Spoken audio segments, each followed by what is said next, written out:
ஆண்டவரும் இரட்சகருமாகிய இயேசு கிறிஸ்துவின் இனிய நாமத்தினாலே இந்த பைபிள் ஸ்டடிக்கு வந்திருக்கிற உங்கள் அனைவரையும் வாழ்த்துகிறேன். கர்த்தர் உங்களை ஆசீர்வதிப்பாராக. ஆன்லைன் மூலமாக இணைந்திருக்கிற எல்லா தெய்வ பிள்ளைகளையும் வாழ்த்துகிறேன். கர்த்தர் உங்கள் ஒவ்வொருவரையும் ஆசீர்வதிப்பாராக. தேவன் இந்த புதிய மாதத்தை காண செய்து காலையும் மாலையும் ஆண்டவருடைய சமூகத்தில் ஆமென் இந்த மாதத்தின் முதல் நாளிலே அமர வைத்திருக்கிறார். இந்த மாதம் முழுவதும் தேவ பிரசன்னத்திலே அமர நம் ஒவ்வொருவருக்கும் கர்த்தர் கிருபை செய்வாராக. ஹல்லேலூயா. கர்த்தருக்கு மகிமை உண்டாவதாக. நாம் கர்த்தருடைய வார்த்தைகளை கேட்கலாம். மத்தேயு சுவிசேஷம் 20வது அதிகாரம். மத்தேயு சுவிசேஷம் 20வது அதிகாரம் அதனுடைய 1வது வசனத்தை வாசிக்க கேட்கலாம். வீட்டு எஜமான் ஆகிய ஒரு மனுஷனுக்கு ஒப்பாய் இருக்கிறது. அவன் தன் திராட்சை தோட்டத்துக்கு வேலையாட்களை அமர்த்த அதிகாலையிலே புறப்பட்டான். கர்த்தருடைய பரிசுத்த நாமம் மகிமைப்படுவதாக. ஆக்சுவலா 1 முதல் 16 வரை வாசிக்கணும். ஆமே, நீங்க வீட்டில் போய் வாசித்துக்கோங்க. இந்த நாளிலே இந்த வேத பகுதியை தான் நம்ம தியானிக்க போகிறோம். ஆண்டவராகிய இயேசு கிறிஸ்து பரலோக ராஜ்யத்தை குறித்து அநேக காரியங்களை பேசியிருக்கிறதை பார்க்க முடியும். அதில் விசேஷமாய் பரலோக ராஜ்யத்தை குறித்து நாம் எளிதில் புரிந்து கொள்வதற்காக, அதை உள்வாங்குவதற்காக அவர் உவமைகளின் வழியாக அநேக காரியங்களை தெரியப்படுத்தி இருக்கிறார். அதில் ஒரு முக்கியமான உவமை தான் இங்கே சொல்லப்பட்டிருக்கிறது. பரலோக ராஜ்யம் வீட்டு எஜமானாகிய ஒரு மனுஷனுக்கு ஒப்பாய் இருக்கிறது என்று. இந்த உவமை சொல்வதற்கு ஒரு காரணம் உண்டு. என்ன காரணம் அப்படின்னா, முந்தின அதிகாரத்தில் பேதுரு கேட்ட ஒரு கேள்வி. என்ன கேள்வி கேட்பார் அப்படின்னா, அதனுடைய 27வது வசனத்தில் 19:27 அப்பொழுது பேதுரு அவரை நோக்கி, இதோ நாங்கள் எல்லாவற்றையும் விட்டு உம்மை பின்பற்றினோமே, எங்களுக்கு என்ன கிடைக்கும்னு ஒரு போட்டார். ஆமே, அது ஆண்டவருக்கு தாங்க முடியல. ஆமே, என்ன கிடைக்கும்னு சொல்லிட்டார். 28 ஆண்டவர் சொல்லிட்டார் என்ன கிடைக்கும் அப்படின்னு சொல்லிட்டார். என்ன கிடைக்கும்? மறுஜன்ம காலத்திலே மனுஷகுமாரன் தம்முடைய மகிமையுள்ள சிங்காசனத்தின் மேல் வீற்றிருக்கும் போது என்னை பின்பற்றின நீங்களும் இஸ்ரவேலின் 12 கோத்திரங்களையும் நியாயம் தீர்க்கிறவர்களாக 12 சிங்காசனங்களின் மேல் வீற்றிருப்பீர்கள் என்று மெய்யாகவே உங்களுக்கு சொல்லுகிறேன். ஆண்டவர் ரிவார்டு இதனால உனக்கு என்ன ரிவார்டு கிடைக்கும்னு சொல்லிட்டார். சொல்லிட்டு அடுத்து ஒரு வார்னிங் கொடுக்கிறார். அந்த வார்னிங் தான் என்ன அப்படின்னா, 30வது வசனம், ஆகிலும் முந்தினோர் அநேகர் பிந்தினோராயும் பிந்தினோர் அநேகர் முந்தினோராயும் இருப்பார்கள். ஆமே ஆமே. கொஞ்சம் இந்த 19 அதிகாரத்தில் கொஞ்சம் டச் பண்ணிட்டு 20க்குள்ள போனால் உங்களுக்கு நல்லா புரியும். ஆமே. பேதுரு சும்மா இருக்கும்போது கேட்டால் பிரச்சனை இல்லை, அல்லது அழைக்கும் போது கேட்டால் கூட பிரச்சனை இல்லை. பேதுரு எப்போ இந்த கேள்வியை கேட்பார் அப்படின்னா, ஒரு வாலிபன் இயேசுவின் இடத்தில் வருவான். நல்ல போதகரே, நித்திய ஜீவனை அடைவதற்கு நான் எந்த நன்மையை செய்ய வேண்டும் அப்படின்னு கேட்பான். இதே 19வது அதிகாரத்துக்கு மேல் பகுதியில் இருக்கிறது. அப்போ இயேசு சொல்லுவார், நீ கட்டளைகளை எல்லாம் கைக்கொள். அதெல்லாம் நான் சின்ன வயசுலேருந்தே கை கொள்ளுகிறேன் ஆண்டவரே சொல்லும்போது ஆண்டவர் சொல்லுவார், இன்னும் உன்கிட்ட என்ன இருக்கு? ஒரு குறை இருக்கு. உனக்கு உண்டானதையெல்லாம் விட்டு நீ தரித்திற்கு கொடு, அப்போ நீ பரிபூர்ணம் அடைவ அப்படி சொல்லும்போது அவன் துக்கத்தோடு போயிடுவான். துக்கத்தோடு போகும்போது இயேசு சொல்லுவார், அதனுடைய 23வது வசனத்தில், அப்பொழுது இயேசு தம்முடைய சீஷர்களை நோக்கி, ஐஸ்வர்யவான்கள் பரலோக ராஜ்யத்தில் பிரவேசிப்பது அரிதென்று மெய்யாகவே உங்களுக்கு சொல்லுகிறேன்.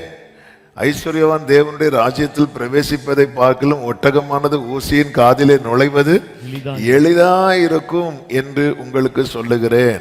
அப்படி சொல்லும்போது சீஷர்கள் அதை கேட்டு மிகவும் பயந்துன்னு இல்ல, அவங்க ஆச்சரியப்பட்டாங்க. அப்படியானால் யார் ரட்சிக்கப்படக்கூடும் அப்படி கேட்கும்போது இயேசு சொல்றார், மனுஷனால் இது கூடாதது தான் அப்படிம்பார். மனுஷனால இது முடியாது, தேவனாலே எல்லாம் கூட. ரட்சிப்பு யாருடையது? அது கர்த்தருடையது. இவ்வளவு டீட்டெயிலா சொல்லிட்டு இருக்கும்போது ஆமா நான் எங்களுக்கு என்ன கிடைக்கும் அப்படிம்பாரு. அதாவது தன்னை எப்படி வைக்கிறாருன்னா அவனை விட நான், ஏன்னா அவனால என்ன செய்ய முடியல, விட்டுட்டு வர முடியல. ஐஸ்வர்யத்தை உனக்கு உண்டான எல்லாவற்றையும் விட்டு தரித்திர கொடுத்துட்டு வாங்க நீ சொன்னதும் அவனால விட்டுட்டு வர முடியல. ஆனா நான் மீன் பிடிச்சிட்டு இருந்தேன், என் படகு நிறைய மீனும் இருந்துச்சு. நீங்க என்கிட்ட விட்டுட்டு வான்னு சொன்னதை நான் என்ன பண்ணிட்டேன், விட்டுட்டு வந்துட்டேன்ல. சரி அவனை விடுங்க, எனக்கு என்ன கிடைக்கும், நாங்க எல்லாத்தையும் விட்டு வந்தோமே அப்படின்னு யார்கிட்ட சொல்றாரு தெரியுமா? உண்மையிலே எல்லாத்தையும் விட்டு வந்தவர்கிட்ட. ஹல்லேலூயா. உண்மையிலே எல்லாத்தையும் விட்டு வந்தவர்கிட்ட 15 மீனை விட்டுட்டு வந்ததை பெருசா சொல்லிட்டு இருக்கிறார். யார்கிட்ட? தேவனுக்கு சமமா இருப்பதை கொள்ளையாடின பொருளா எண்ணாமல். அப்போ இந்த இடத்துல தான் ஆண்டவர் நீ எல்லாத்தையும் என்னெல்லாம் விட்டுட்டு வந்தியோ அதுக்கு ரெண்டத்தனையான்னு சொல்லாம, ஆண்டவர் இந்த இடத்துல கூலியை சொல்லாம, ஆண்டவர் இந்த இடத்துல ரிவார்டை சொல்றார். ஹல்லேலூயா. ஆமே. தேவனுக்காக நம்ம ஏதாவது ஒண்ணு செய்யணும்னா அது கூலிக்காக செய்யக்கூடாது, அது ரிவார்டுக்காக தான் செய்யணும். ஆமேன்னு சொல்லுங்க பார்க்கலாம். கூலிக்கும் ரிவார்டுக்கும் வித்தியாசம் இருக்கிறது. ஆமே. அப்ப ஆண்டவர் சொல்றாரு, இங்க பாருப்பா, நீ இப்படி எல்லாம் விட்டுட்டு வந்தேன்னா உன்னை மறந்துடுவேன் நினைக்காத. மறுஜென்ம காலத்துல, அதாவது மனுஷகுமாரனுடைய வேலை வரும் பாரு, அப்போ உனக்கு அதற்குண்டான எல்லாமே ஆமே கிடைக்கும். கிடைக்கிறது மட்டுமல்ல, உன்னை நான் யாராக வைப்பேன் தெரியுமா? ஆமே, நியாயம் தீர்க்கிறவர்களாக, 12 கோத்திரங்களையும் நியாயம் தீர்க்கிறவர்களாக உங்களெல்லாம் 12 சிங்காசனத்தின் மேல நான் வைப்பேன். நீங்க வீற்றிருப்பீர்கள். என் நாமத்தின் நிமித்தம் வீட்டையாவது, சகோதரரையாவது, சகோதரிகளையாவது, தகப்பனையாவது, தாயையாவது, மனைவியாவது, பிள்ளைகளையாவது, நிலங்களையாவது விட்டவன் எவனோ அவன் 100 அடைந்து நித்திய ஜீவனையும் சுதந்தரித்து கொள்வான் அப்படிங்கிறார். அப்படி சொல்லும் போது இவங்களுக்கு என்ன வருது தெரியுமா?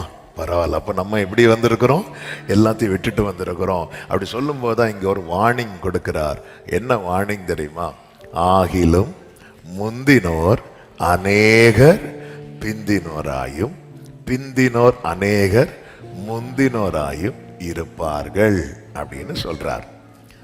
புரியலையா? புரியல. ஆமே. புரியறதுக்கு தான் அடுத்த அதிகாரத்துல ஆண்டவர் இந்த உவமையை அங்க அவங்களுக்கு சொல்லுகிறார். இந்த உவமை சொல்வதின் நோக்கமும் அதுதான். 20:16 வாசியுங்கள். இவ்விதமாக பிந்தினோர் முந்தினோர், அதாவது இந்த மாதிரி அப்படிங்கிறார். எந்த மாதிரி? இந்த உவமையில சொல்லப்பட்டிருக்கிறது மாதிரி பிந்தினோர் முந்தினோராயும் முந்தினோர் பிந்தினோராயும் இருப்பார்கள். இவ்விதமாக, இந்த மாதிரி. அப்போ ஆண்டவர் அந்த முந்தினோர் பிந்தினோர் மேட்டரை புரிவதற்காக ஆண்டவர் ஒரு உவமையை சொல்லுகிறார்.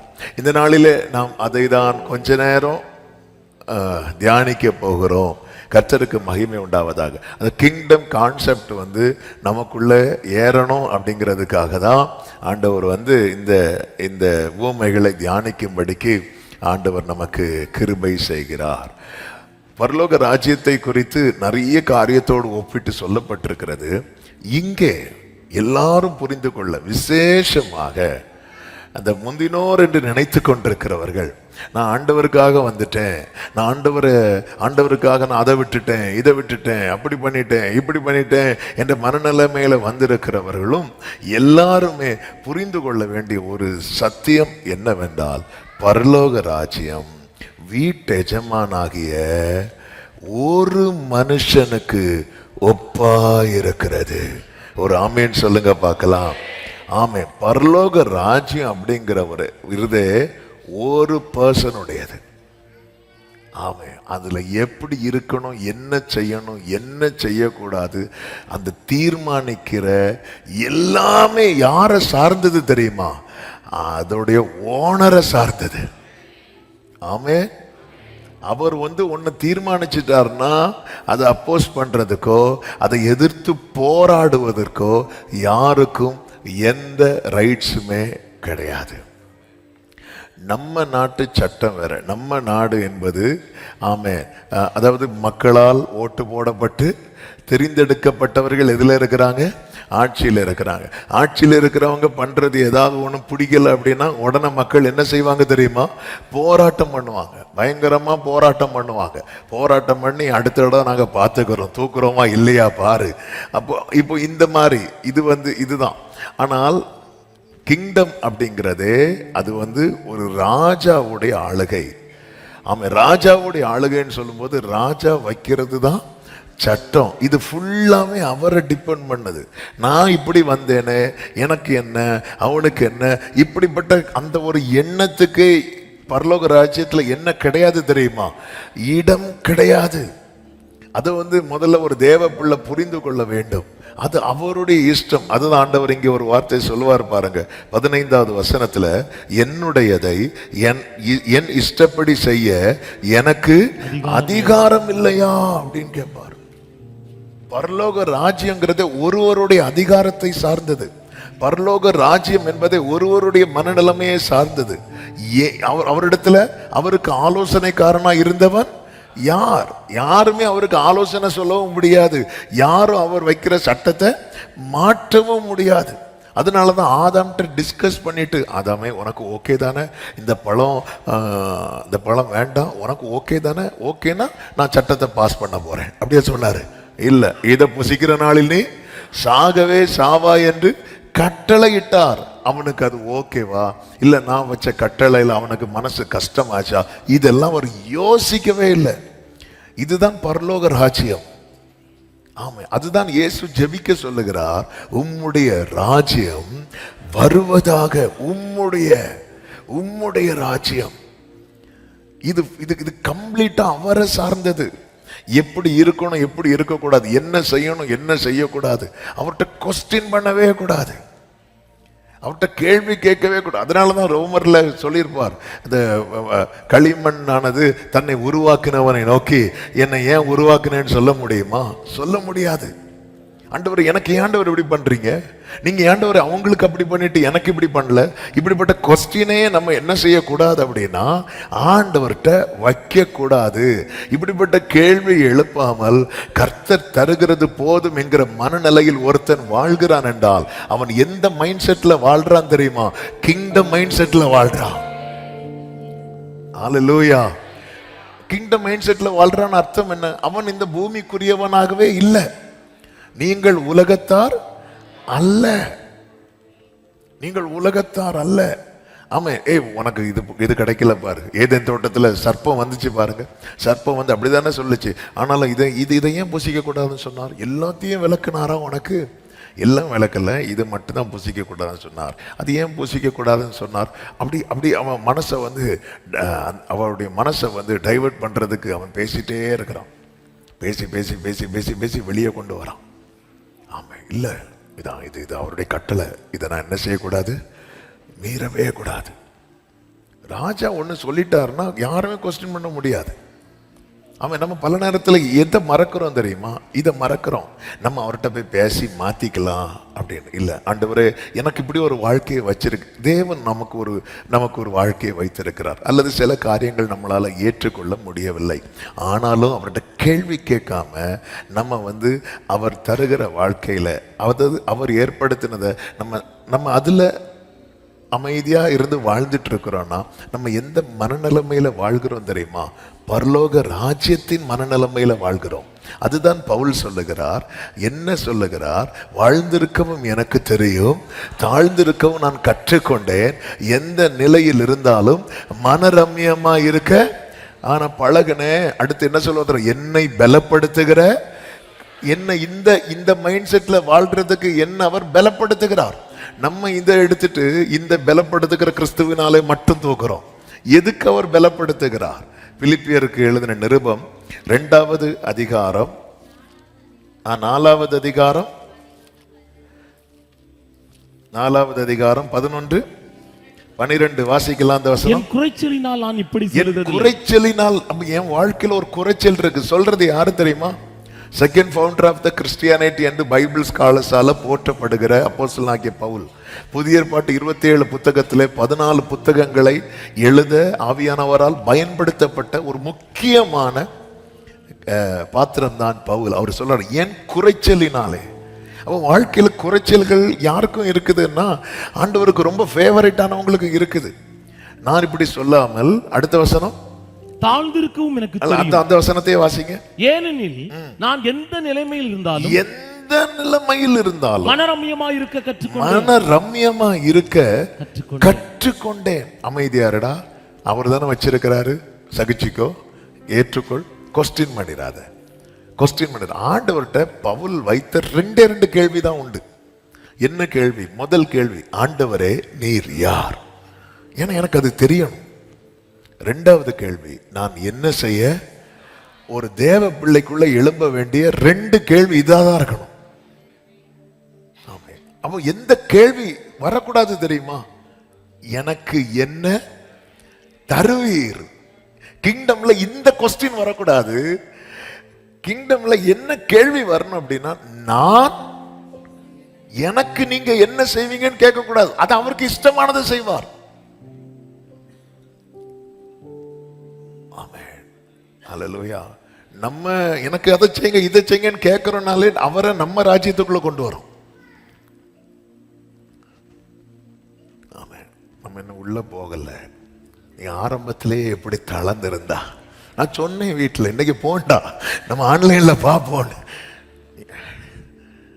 எனக்கு என்ன தருவீருங்கிற அந்த கேள்வியே ராங்.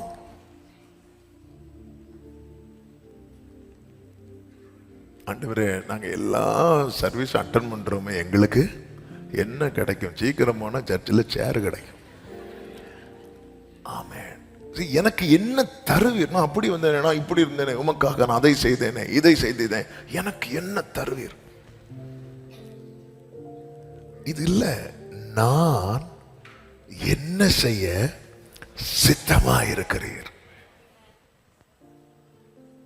இந்த ராஜ்ய மனநிலைமையில வாழ்கிறவன் எனக்கு என்ன தருவீர் என்று கேட்க மாட்டான், நான் என்ன செய்யணும்னு கேட்பான். எனக்கு என்ன தரணும்னு அவர் ஏற்கனவே தீர்மானிச்சிட்டார். ஏன்னா பவுலை பத்தி என்ன சொல்லுவார் தெரியுமா? முள்ளில் உதைப்பது உனக்கு கடினமா. பவுல் இன்னும் மினிஸ்ட்ரி ஸ்டார்ட் பண்ணல. ஸ்டார்ட் பண்ணதுக்கு அப்புறம் எல்லா அப்போஸ்தலரோட விட டாப். ஆனா ஸ்டார்ட் பண்றதுக்கு முன்னாடி ஆண்டவர் சொல்லிட்டாரு, என் நாமத்து நிமித்தம் அவன் ரொம்ப கஷ்டப்பட போராட்டார். அவர் டிசைட் பண்ணிட்டாரு. இதான் அவன் ட்ராக். யார் கொஸ்டின் பண்ண முடியும்? அதுதான் பவுல் கேட்கிறாரு. அவருக்கு யார் அவர்கிட்ட போய் கேட்க முடியும்? அவர்கிட்ட போய் யார் கொஸ்டின் பண்ண முடியும்? எனக்கு பாடுகளை அனுமதிச்சிருக்கிறாரா? எனக்கு ஏன் இப்படி பாடுகள் என்னால கேட்க முடியாது? ஆனா நான் ஒரு நம்பிக்கையில இருக்கலாம். என்ன நம்பிக்கை தெரியுமா? இக்காலத்து பாடுகள் இனி வெளிப்பட போகும் மகிமைக்கு. ஆமென். அப்போ இதை நான் நினைச்சு நான் இதை அக்செப்ட் பண்ணி தான் ஆகணுமே தவிர நான் என்ன பண்ணக்கூடாதுன்னா, நான் அவர்கிட்ட கொஸ்டின் பண்ணக்கூடாது. அவர் சொல்றாரு, நான் எந்த நிலைமையில் இருந்தாலும் மனரம்யமா இருக்க கற்றுக்கொண்டேன். அடுத்து சொல்றாரு, தாழ்ந்திருக்கவும் எனக்கு தெரியும், வாழ்ந்திருக்கவும் எனக்கு தெரியும், எவ்விடத்திலும் எல்லாவற்றிலும் திருப்தியா இருக்கு. எல்லாரும் சொல்லுங்க பார்க்கலாம், எவ்விடத்திலும் எல்லாவற்றிலும். அப்போ தேவன் ஒரு சூழ்நிலையில வைக்கும் போது அங்க இருந்தா இன்னும் அப்படி என்ன செய்யக்கூடாது, புலம்ப கூடாது.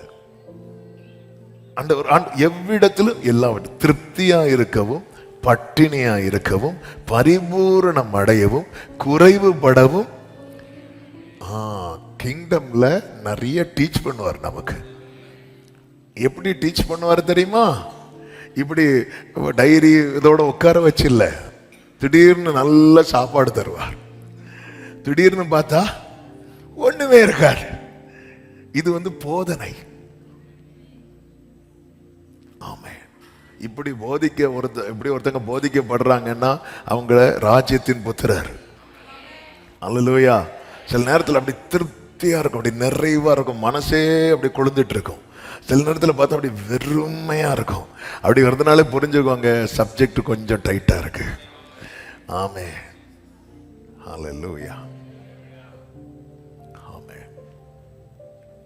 பரலோக ராஜ்யம் ஒரே ஒரு மனிதனை சார்ந்தது என்று ஆண்டவர் உவமை சொல்லுகிறார். அந்த ஒருவர் யார் தெரியுமா? நம் கர்த்தர். இது கம்ப்ளீட்டா அவரை டிபெண்ட் பண்ணுது. அவர்கிட்ட போய் நான் என்ன கேட்கணும்னா, ஆண்டவர் இன்னும் நான் செய்ய வேண்டியது என்ன? அவர்கிட்ட போய் நான் என்ன கேட்கக்கூடாதுன்னா, எனக்கு அதுவும் எப்படி கேட்கக்கூடாது தெரியுமா? நான் எல்லாத்தையும் என் நீதியை வச்சு நான் அவர்கிட்ட எதையும் வாங்கணும்னு நினைக்கவே கூடாது. ராஜா கிட்ட ஒருத்தன் போய் கேட்டு வாங்குறதே இரக்கத்தை வச்சுதான், அவருடைய இரக்கத்தை வச்சுதான். அதுதான் பவுல் சொல்லுகிறார், எங்களால் ஏதாகிலும் ஆகும் என்று ஒன்றை யோசிப்பதற்கு கூட நாங்கள் தகுதியானவர்கள் அல்ல. ஆண்டவர் என்ன சொல்றாருன்னு இங்க பாருப்பா, நீ எனக்குன்னு ஏதாவது ஒன்று பண்ணேன்னா அதுக்கான ரிவார்டு கண்டிப்பா உண்டு, கண்டிப்பா உண்டு. ஆனால் அதே நேரத்தில் நீ எப்படி பண்ணக்கூடாது அப்படின்னா, ஒருத்தன் துக்கத்தோடு திரும்பி போறான். திரும்பி போகும்போது ஆண்டவர் சொல்றாரு, மனுஷரால் இது கூடாதது தான், மனுஷரால் இது கூடாது அப்படின்ட்டார். நீ என்ன பண்ணலாம்? அதுவும் அந்த வாலிபன் சாதாரணமானவன் அல்ல. நான் அது படிக்கும் போதெல்லாம் நான் பார்க்கறது என்னை விட 100 times பெட்டர். ஏன்னா அவன் கற்பனைகளை எந்த வயசுல இருந்து கை கொள்ளுகிறானா? சிறு வயதிலிருந்தே கை கொள்ளுகிறான். சிறு வயதிலிருந்தே கை கொள்ளுகிறான். அப்படிப்பட்டவன் நின்று நான் இப்படி செய்யறேன், சின்ன வயசுல இருந்தே பண்றேன், நான் அப்படி பண்றேன் இப்படி பண்றேன்னு சொல்லும் போது ஆண்டவர் நீ இப்படி பண்றேல்ல, அப்ப அவன் என்ன சொல்ல வரானா, நான் இதை பண்றேனே, அப்போ எனக்கு உள்ள போலாம்ல. அப்போ ஆண்டவர் சொல்றார், அப்படியா, அப்ப நீ ஒண்ணு பண்ணு, நீ உனக்கு உண்டான எல்லாவற்றையும். எப்பவுமே நம்மளால பண்ண முடிஞ்சதை தான் பெருசா சொல்லிட்டு இருப்போம், நம்மளால பண்ண முடியாததை சொல்ல மாட்டோம். நம்மளால பண்ண முடிஞ்சதை சொல்ல ஆரம்பிச்சிட்டோம்னா நம்மளால பண்ண முடியாததை அவர் நம்ம கிட்ட சொல்ல ஆரம்பிப்பார். ஆமே, நான் அப்படி பண்ண ஆண்டவரே, நான் காலையில் 5 மணிக்கு எழும்பிடுவேன் ஆண்டவரே. அப்படியா, 3 மணிக்கு எழும்பு. ஆமே ஆண்டவரே, நான் 2 வேளை ஃபாஸ்டிங் இருப்பேன், 3 வேளை. நம்மளால பண்ண முடிஞ்சதை நம்ம ஆண்டவர்கிட்ட பெருசா நம்முடைய நீதியை வைக்கும் போது நம்மளால பண்ண முடியாததை. ஆமே, சீஷர்களால பண்ண முடிஞ்ச நிறைய உண்டு, சீஷர்களால பண்ண முடியாத ஒரு காரியம் இருந்துச்சு. கர்த்தர் என்ன தெரியுமா சொல்லுவார்? ஒரு சின்ன பிள்ளையை கூப்பிட்டு சொல்லுவார், இந்த பிள்ளையை போல தாழ்த்தா விட்டால். ஆண்டவர், நான் அப்படி பண்ண ஆண்டவர், இப்படி பண்ண ஆண்டவர். நம்மளால பண்ண முடிஞ்ச காரியங்கள் என்னைக்குமே நம்ம ஒண்ணு பண்றோம்னா அது நம்ம பண்ணல, விருப்பத்தையும் செய்கையை நம்மில் உண்டாக்கினவர். அதனாலதான் பவுல் சொல்லுகிறார், ஆமா, அப்போஸ்தலர் எல்லார்களிலும் நான் அதிகமாய் பிரயாசப்பட்டேன், ஆகிலும் நான் அல்ல. எல்லாரும் சொல்லுங்க, நான் அல்ல, எனக்குள் இருக்கிற கிருபையே அப்படி செய்ய வைத்தது. இப்படி சொல்றதுக்கு பவுலுக்கு ஒரு முள்ளு தேவைப்பட்டுச்சு. அதான் போதிக்கப்பட்டேன். ஆண்டவரே, நாங்க எல்லாத்தையும் விட்டு வந்தோம், எங்களுக்கு என்ன கிடைக்கும்? அது அப்போ பவுல் பேதுரு இந்த இடத்துல தெளிவாயிட்டார். என்ன தெளிவாயிட்டார் தெரியுமா? அவனை விட நம்ம பெட்டர் அப்படின்ட்டார். அவனை விட நம்ம என்னைக்குமே இந்த மைண்ட் செட் வரைய, நான் இப்படி பண்ணிட்டேன் அதனால நான் எங்க போயிடலாம், தேவராஜ்யத்தில் போயிடலாம், அதனால எனக்கு அது கிடைக்கும் இது கிடைக்கும். இல்லை, அது அவரை சார்ந்தது. அதனால தானே இந்த வருடம் நமக்கு தேவன் தந்த வாக்குத்தத்தம், நீர் கொடுக்க அவைகள் நீங்க கொடுத்து வாங்கிக் கொள்வோம். ஏன் கொடுக்காம வச்சிருக்கிறீங்க? கிளைம் பண்ண முடியுமா? இல்லை. நீர் உமது கையை அது அவரை சார்ந்தது. அதனாலதான் நியூ இயர் சர்வீஸ்ல ஒரு வார்த்தை ஆண்டவர் சொல்ல வைத்தார், ஆண்டவரே எல்லாமே உங்க கையில தான் இருக்கு ஆண்டவரே, எல்லாமே உங்க கையில தான் இருக்கு ஆண்டவரே. கர்த்தருக்கு மகிமை உண்டாவது. எசேக்கியேல் என்கிற தீர்க்கதரிசிக்கு புஸ்தக சுருள் ஃபுல்லா கொடுத்து அவ்வளத்தையும் உட்கொள்ள வைக்கிறார். எல்லாத்தையும் சாப்பிட்டு முடிச்சு ஓகே ஆனதுக்கு அப்புறம் எசேக்கியேல் எங்க கொண்டு வரார் அப்படின்னா, உலர்ந்த எலும்புகள் நிறைந்த பள்ளத்தாக்குல கொண்டு வரார். இவன் வேர்டு ஃபுல்லா எங்க இருக்கு தெரியுமா? எசேக்கியேலுக்கு உள்ள இருக்கு, ஃபுல்லா நிறைச்சு கொண்டு வரார். கொண்டு வந்து உலர்ந்த எலும்புகள் நிறைந்த பள்ளத்தாக்குல கொண்டு வந்து நிறுத்திட்டு கேட்கிறார், இந்த எலும்புகள் உயிரடையுமான்னு கேட்கிறார். ஃபுல்லா தெரிஞ்ச எசேக்கியேல் ஏதாவது சொல்லுவான்னு பார்த்தா அவர் சொல்றான், உங்களுக்கு தான் தெரியும் ஆண்டவரே. எவ்வளவுதான். இது அவரை சார்ந்தது. அவர் நினைச்சா என்னாகும்?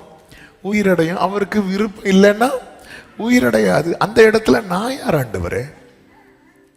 இதான் அந்த தெளிவுள்ளவன். இதான் தெளிவுள்ளவன். இப்படிப்பட்டவனை தான் கர்த்தர் பயன்படுத்துவதற்கு அவருக்கு ரொம்ப பிடிக்கும். அம்மா ஆண்டவர் சொல், நீ அந்த எலும்புகளை பார்த்து என்ன சொல்லு? தீர்க்க தரிசனம் சொல்லு. அது ஆண்டவரே, நான் அதாவது 3ஆம் பக்கம் கீழே இருந்து பார்க்கும்போது, ஏன்னா அவர் ஃபுல்லா புஸ்தக சுருள்லாம் எங்க இருக்கு? அவருக்கு உள்ள இருக்கு ஃபுல்லா. அதாவது நான் படிச்சதை வச்சு பார்க்கும்போது இந்த எலும்பு உயிரடையும், இது உயிரடையாது. எல்லாம் இல்லை இல்லை ஆண்டவர், உங்களுக்கு தான் தெரியும் ஆண்டவரே. நீங்க தான், எல்லாமே உங்களை சார்ந்ததுப்பா. அது உங்களுக்கு தான் தெரியும்ப்பா. என் நாளை உங்களுக்கு தான் தெரியும். என்னை இப்படி ஒரு சூழ்நிலையில வச்சிருக்கிறதுக்கு பின்னாக ஒரு நோக்கம் இருக்கு. அது உங்களுக்கு தான் தெரியும். எல்லாமே உங்களுக்கு தான் தெரியும். ஆமென். பவுல் அதனாலதான் பிலிப்பியருக்கு எழுதுவார் பாருங்க. எழுதும் போது என்ன சொல்வார் தெரியுமா? 3வது அதிகாரம் அதனுடைய 10வது வசனத்துல, இப்படி நான் அவரையும் அவருடைய உயிர்த்தெழுதலின் வல்லமையும் அவருடைய பாடுகளின் ஐக்கியத்தையும் அறிகிறதற்கும் அவருடைய மரணத்துக்கு ஒப்பான மரணத்துக்கு உள்ளாகி எப்படியாயினும், இந்த வேடை மட்டும் மறக்கவே கூடாது. ஆமென். எப்படியாயினும் அண்டர்லைன், நான் பைபிள் அண்டர்லைன் பண்ண மாட்டேன். சிலர் அண்டர்லைன் பண்றீங்க. அண்டர்லைன் பண்ண பழக்கம் இருக்கிறவங்க அந்த லைன் அண்டர்லைன் பண்ணிக்கோங்க. எப்படியாயினும் நான் மரித்தோரிலிருந்து உயிரோடு எழுந்திருப்பதற்கு தகுதியாகும்படி எப்படியாவது. இதுதான் ஒருத்தனுக்குள்ள காணப்படணும். நான் எல்லாத்தையும் விட்டு வந்துட்டேன், அதனால நான் எங்க போயிருவேன்? பரலோகம் போயிருவேன். இது மனுஷரால் கூடாதது. நான் எல்லாத்தையும் விட்டு வந்தாலும் நான் பரலோகம் போகணும்னா எனக்கு யாருடைய ஒத்தாசை தேவை தெரியுமா? அவருடைய ஒத்தாசை தேவை.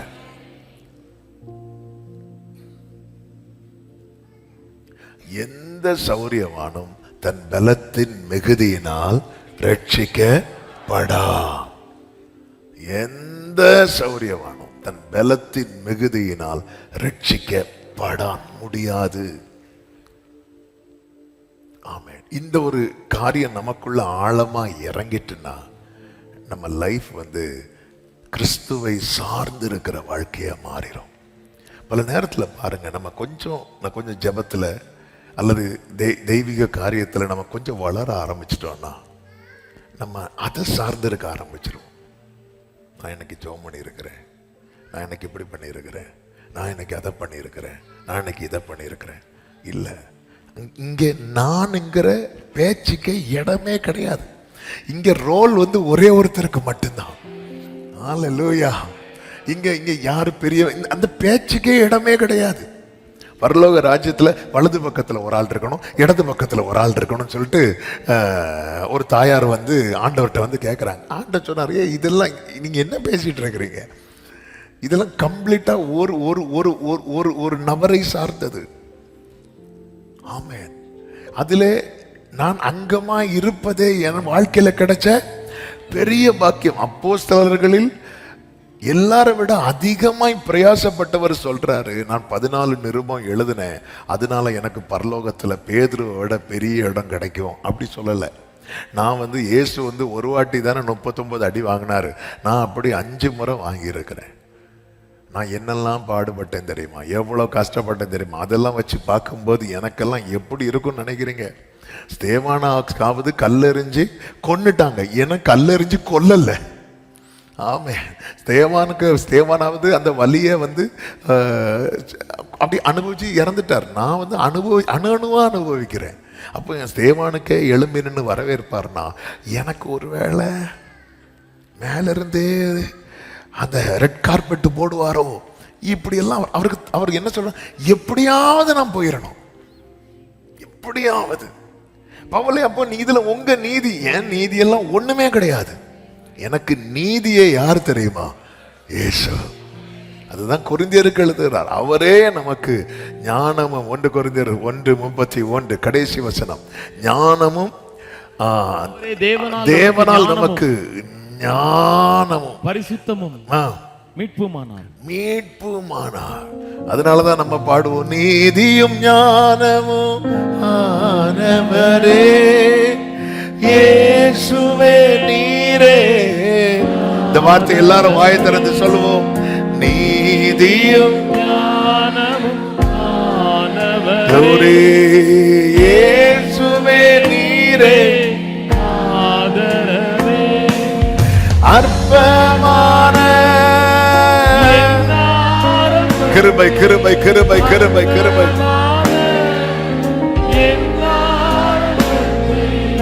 அசட்டை பண்ணாதவரே அன்பால் எல்லாம் தந்தீரே தயவால் பெற்றேன் தகப்பனே நன்றி தயவால் பெற்றேன். இப்போ ஆண்டவர் இதை சொல்லிவிட்டு ஆண்டவர் இந்த உவமையை வந்து சீஷர்களுக்கு சொல்ல ஆரம்பிக்கிறார். ஆரம்பிக்கும் போது அங்க என்ன சொல்லுகிறார் என்றால் 20:1 சொல்லப்பட்டிருக்கிறது, பரலோக ராஜ்யம் வீட்டு எஜமானாகிய ஒரு மனுஷனுக்கு ஒப்பாயிருக்கிறது. அவன் தன் திராட்சை தோட்டத்துக்கு வேலையாட்களை அமர்த்த அதிகாலையிலே புறப்பட்டான். இன்னைக்கு பேதுரு, யோவான், யாக்கோபு எல்லாம் சொல்றாங்கல்ல, ஏன்னா நாங்க எல்லாத்தையும் விட்டு வந்தோமே அப்படின்னு சொல்லும்போது இங்க ஆண்டவர் உவமை ஆரம்பத்திலே அதை அடிக்கிறார். என்ன அடிக்கிறார் தெரியுமா? நீ வரல, நான் உன்கிட்ட வந்தேன். ஆமென், ஹல்லேலூயா. எனக்கு இதை தியானிக்கும் போது என்னை ரொம்ப ஆச்சரியப்படுத்தின காரியம் என்ன அப்படின்னா, 8வது வசனத்தை பாருங்கள்.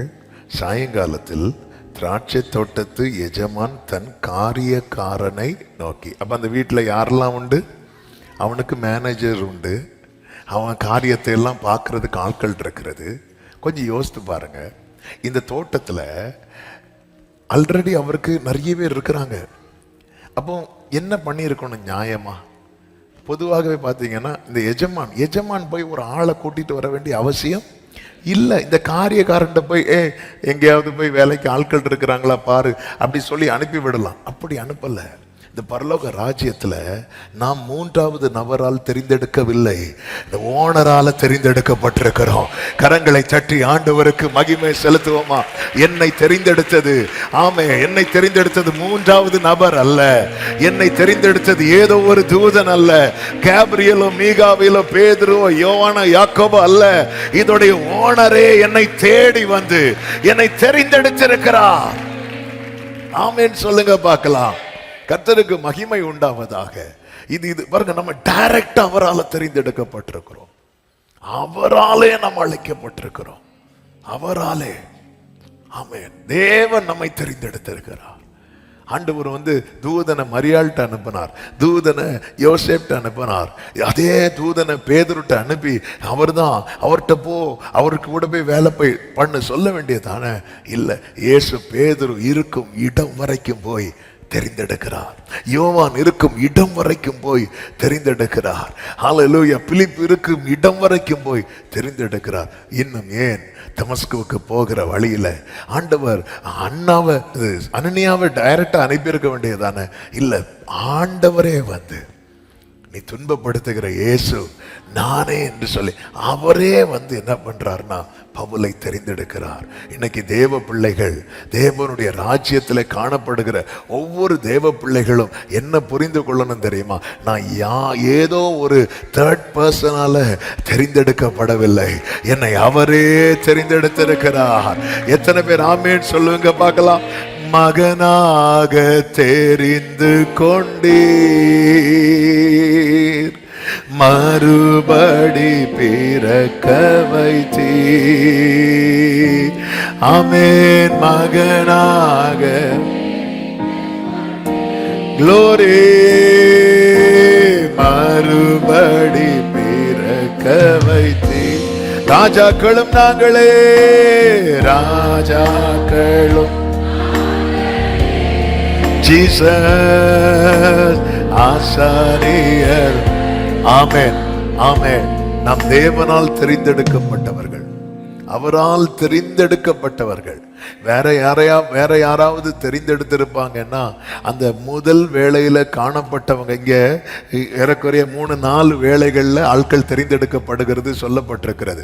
அந்த முதல் வேளையில, அதன் பிறகு 3ஆம் மணி நேரம், 6ஆம் மணி நேரம், 9ஆம் மணி நேரம், 11ஆம் மணி நேரம் என்று இங்கே சொல்லப்பட்டிருக்கிறது. அப்போ வேற யாரையாவது வச்சு தெரிந்தெடுத்திருந்தா ஒருவேளை அந்த முதல் வேளையில இருக்கிறவங்க மட்டும் தெரிந்தெடுக்கப்பட்டிருப்பாங்க, அந்த கடைசியா இருக்கிறவங்க தெரிந்தெடுக்கப்பட்டிருக்க மாட்டாங்க.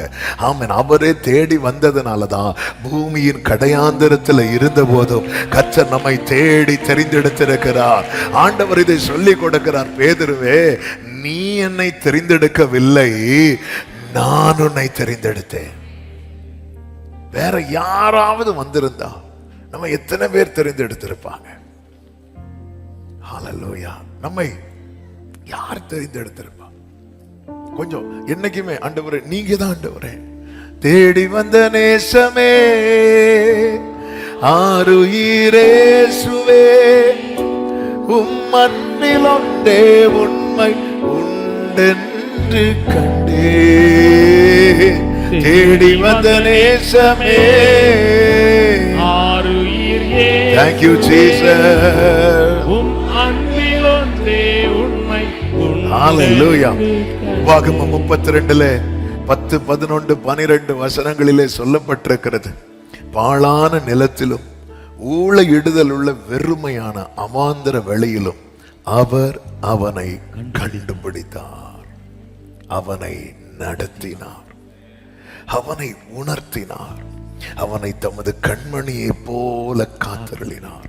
கழுகு தன் கூட்டை கலைத்து தன் குஞ்சுகளின் மேல் அசைவாடி தன் செட்டைகளை விரித்து அவைகளை எடுத்து அவைகளை தன் செட்டைகளின் மேல் சுமந்து கொண்டு போகிறது போல கர்த்தர் ஒருவரே அவனை வழி நடத்தினார்.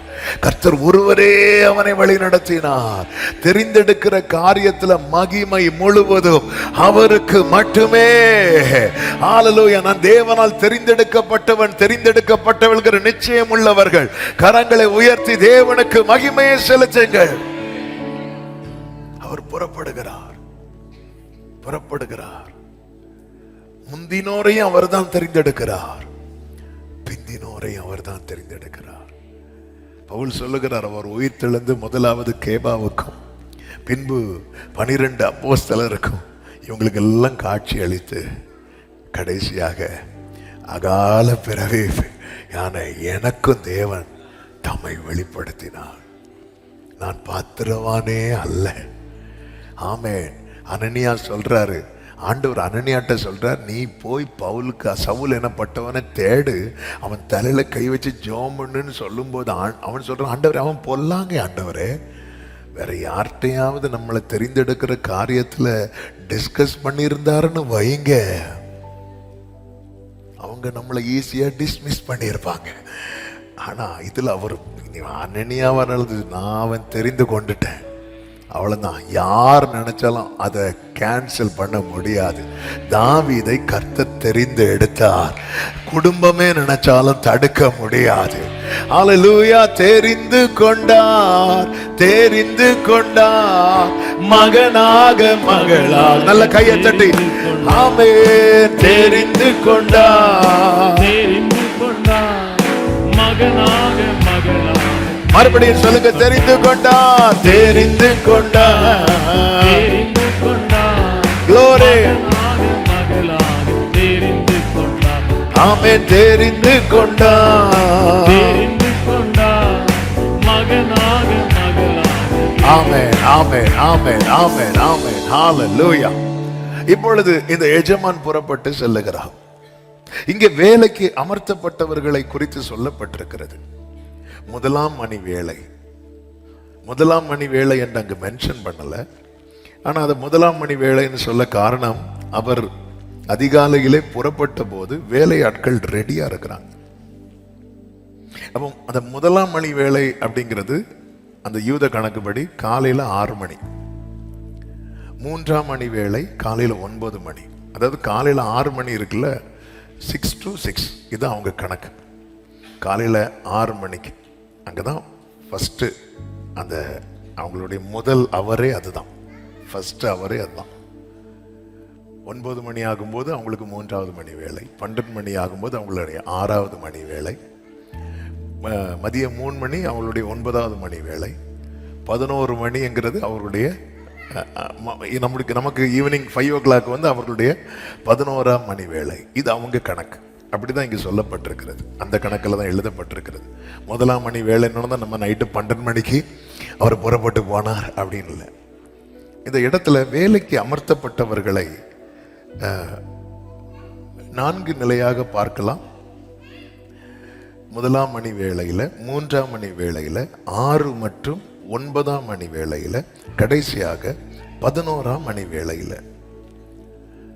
அப்போ இதில் ஒரு ஒரு ஒரு ஒரு ஒரு காரியத்தை ஆண்டவர் நமக்கு கற்றுத்தருகிறார். என்ன கற்றுத்தருகிறார் தெரியுமா?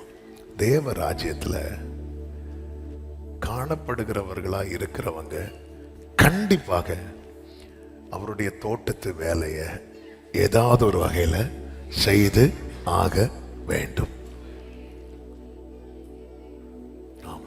இன்னும் சிம்பிளா சொல்லணும்னா, அவருடைய பார்வையில் படுகிற, நீங்க கவனிச்சீங்கன்னா தெரியும், அவர் யாரை தெரிந்தெடுக்கிறார்னா, யார் யார் யார் அவர் போகும்போது அவர் பார்வையில படுறாங்களோ அவங்களை எல்லாரையும் கர்த்தர் சொல்றாரு, நீ தோட்டத்துக்கு வா, நீ தோட்டத்துக்கு வா. அப்போ இந்த இடத்துல ஒரு பெரிய ஒரு ஒரு எச்சரிப்பின் செய்தி.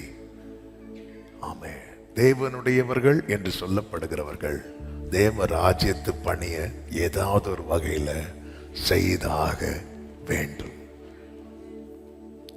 ஏதாவது ஒண்ணு. அந்த தோட்டத்துல ஆண்டவர் சொல்லுவார், நீ ஒரு கலசம் தண்ணி எடுத்து கொடுத்தா கூட பலன் உண்டு. நீங்க எதை செய்தாலும் அது மனுஷருக்கென்று செய்யாமல் கர்த்தருக்கென்று மனப்பூர்வமாய். இன்னைக்கு ஒரு கேள்வியை முன்வைத்து விட்டு இதனுடைய அடுத்த பகுதிக்குள்ளே போக விரும்புகிறேன். நம்ம மைண்ட்லயாவது இது இருக்கா? நான் கர்த்தருக்கென்று எதையாவது செய்யணும். நம்ம மைண்ட்லயாவது இருக்கா? கர்த்தருக்கென்று எதாவது செய்யணும். ஆண்டவருக்கு எது பிடிக்காது தெரியுமா? இங்கே அவர் வரார் பாருங்க. வரும்போது 9வது வசனத்துல 3ஆம் மணி வேளையிலும் அவன் புறப்பட்டு போய் கடை தெருவிலே சும்மா நிற்கிற வேறு சிலரை கண்டு. 6வது வசனம் 11ஆம் மணி வேளையிலும் அவன் போய் சும்மா நிற்கிற. அப்போ தேவர் தோட்டத்துல வேலை செய்யாம நம்ம என்ன செஞ்சாலும் ஆண்டவருடைய பார்வையில நம்ம என்னதான் எப்படிதான் இருக்கிறோம்? ஆமென். அது நாங்க அப்படி பண்ணோம், நாங்க இது பண்ணோம், நாங்க அது பண்ணணும். நீ தேவ ராஜ்யத்துக்கு நீ ஏதாவது பண்ணி இருக்கிறியா? இல்ல. அப்ப அவரை பொறுத்த வரைக்கும் நம்ம என்னதான் பண்றோம்? அப்போ தேவன் தந்த நாளை நம்ம என்ன ஆக்கிட்டோம்? தேவன் தந்த பலனை நம்ம என்ன பண்றோம்? தேவன் தந்த கிருபைகளை என்ன பண்றோம்? அப்ப இத்தனை வருஷம் நம்ம சில பாக்குறாங்க, சொன்ன வேண்டாம். ஹல்லேலூயா. ஆண்டவர், அதாவது கர்த்தருக்கென்று நான் ஏதாவது செய்யாம நான் கர்த்தரிடத்திலிருந்து பெற்றுக்கொண்டே வாழ்ந்து கொண்டே இருக்கிறேன் அப்படின்னா அவரோட பொறுத்த வரைக்கும் நீ சும்மா நிக்கிறது என்ன? நீ ஏன் சும்மா இருக்கிற? சும்மா ஆண்டவரே இருக்கிறேன். ஆண்டவர் நான் உழைக்கிறேன் தெரியலையா? ஏன் தோட்டத்துல நீ என்ன பண்ண? அவருக்கு தோட்டத்துக்கு வெளியே நிக்கிற அத்தனை பேரையும் பார்த்து எஜமான் கேட்கிறார், சும்மா ஏன் நிக்கிற அப்படிங்கிற. அவருக்கு தோட்டத்திற்கு உள்ள இருக்கிறவன் அல்ல, தோட்டத்துக்கு வெளியே இருக்கிறான் பாருங்க. ஏன்னா நீ என் பார்வையில பட்டிருக்கிற, நீ நான் தேடி வரேன். ஏன் இன்னும் கடை தெருவில் கொஞ்சம் பேர் நிக்கிறாங்க, அவர் இன்னொரு இடத்துக்கு போக வேண்டியதானே தேடி? இல்ல, ஏன் நான் இருக்கிற இடத்துக்கு வரணும்? நான் உன் அருகே கடந்து வந்த போது அவர் ஏங்க நான் இருக்கிற இடத்துக்கு கடந்து வரணும்? மிதிக்கப்படுவதற்கு ஏதுவாய் ஒன்றத்தில் கிடக்கிற உன்னை பார்த்து நான் இருக்கிற இடத்துல எதுக்கு கடந்து வரணும்? ஆமென். ஹல்லேலூயா, ஹல்லேலூயா. ஏன் கடந்து வரணும்? அப்ப என்ன விரும்பி தேடி தெரிந்தெடுத்திருக்கிறார். தேவனுக்கென்று எதுவுமே செய்யாம நான் ஒரு வாழ்க்கை வாழ்ந்துட்டு இருக்கிறேன் தெரியுமா? என்ன கேட்டால் நான் சொல்லுவேன், நான் காலையிலேருந்தே பிரயாசப்படுறேன், நான் அப்படி உழைக்கிறேன், இப்படி உழைக்கிறேன், அப்படி சம்பாதிக்கிறேன், இங்க ஓடுறேன், தூங்காம வேலை செய்யறேன். ஆண்டவர் சொல்ற நீ சும்மா இருக்கிற. ஆமென். நம்முடைய வாழ்க்கையில கொஞ்ச காலம் வாழ்ந்து இன்னும் அடுத்து பல காலம் வாழணும்னு இருக்கிறோம் தெரியுமா? லைஃபை திரும்பி பார்த்து இவ்வளவு காலம் நம்ம வாழ்ந்த வாழ்க்கைக்கு ஆண்டவர் வந்து இப்படி ஒரு ரிசல்ட் தாராருன்னு வைங்களேன். நீ ஏன் சும்மா இருக்கிற?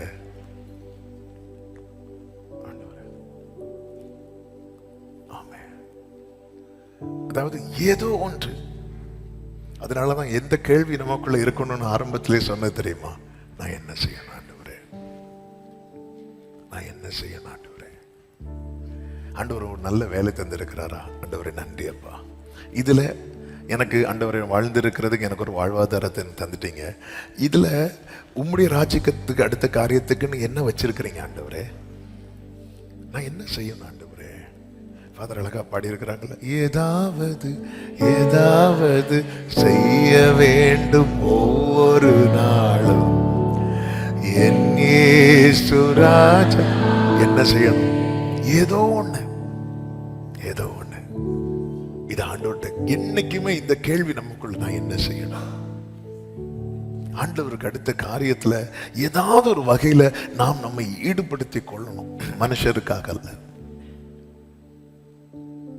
எஜமான் தேடி. அவனு கேட்கிறா, நீ ஏன் சும்மா நிக்கிற?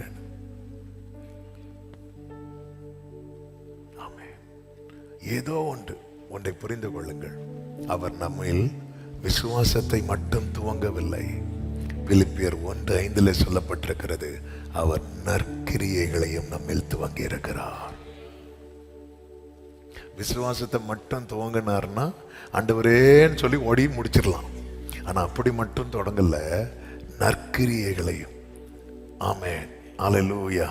நற்கிரியைகளையும் அவர் துவங்கி இருக்கிறார்.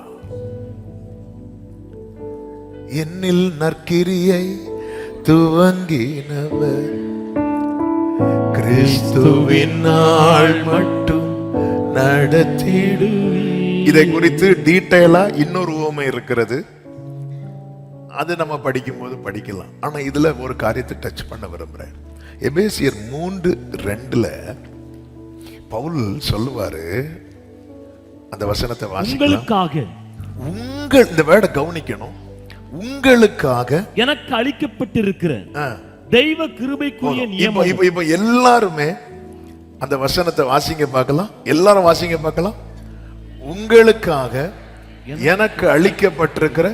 அப்ப எனக்கு கர்த்தர் கிருபையை தந்தது எனக்கு மட்டும் இல்ல, இன்னொருத்தங்களுக்காக. ஆமென். அந்த உங்களுக்காக யாரு?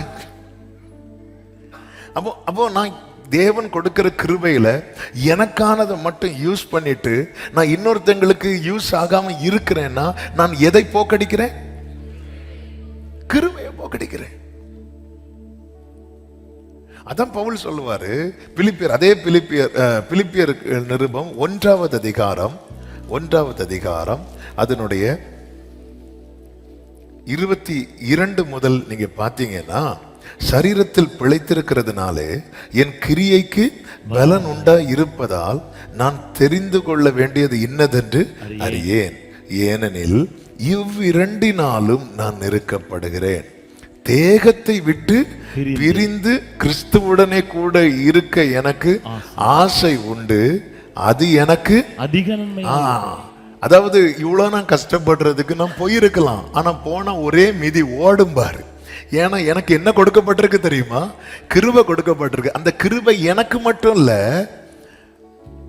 அப்படி இருந்தும் நான் சரீரத்தில் தரித்திருப்பது உங்களுக்கு அதிக அவசியம். ஆமென். நமக்கு தேவன் கொடுத்த கிருபையில நாம நிக்கிறோம், நாம வாழ்றோம். தேவன் கிருபை நமக்கு மட்டும் தரல, பிறருக்காக. அதாவது சிம்பிளா சொல்லணும்னா, ஜீசஸ் ஒருத்தன் லைஃப்ல வந்துட்டாருன்னு வைங்களேன். பேதுரு படகுல இயேசு ஏறினார்ல, ஏறும்போது படகு நிரம்பிச்சு இன்னும் வலையில எக்ஸ்ட்ரா மீன் இருக்கு. ஓகே, ஏன் படகு நிரம்பிட்டுன்னு சொல்லிட்டு பேதுரு அந்த மீனை கடல்லையே போட்டாரு. என்ன பண்ணாரு தெரியுமா? கை கட்டுறாரு. இன்னொரு காலியான படகு வருது, அது நிரம்புறது. ஆமா, இதுதான் நான் இன்னொருத்தங்களுக்கு பிரயோஜனமா இல்லைன்னா நான் கிருபையை போக்கடிக்கிறேன். தோட்டத்துக்கு வேலை ஆட்கள், அதான் அறுப்பு மிகுதி வேலையாள் குறைவு. தேவனிடத்துல நன்மை பெறுகிறவர்கள் அநேகர், ஆனால் வேலையாள். அந்த தோட்டத்துல அவர் எஜமான், அவர் அப்பா, நான் பிள்ளை, அது இருக்கட்டும். அவர் மணவாளன், நான் மணவாட்டி, அதுவும் இருக்கட்டும். இப்பொழுது தோட்டத்து வேலை முடியல, இப்போ அவர் எஜமான், நான் வேலையாள்.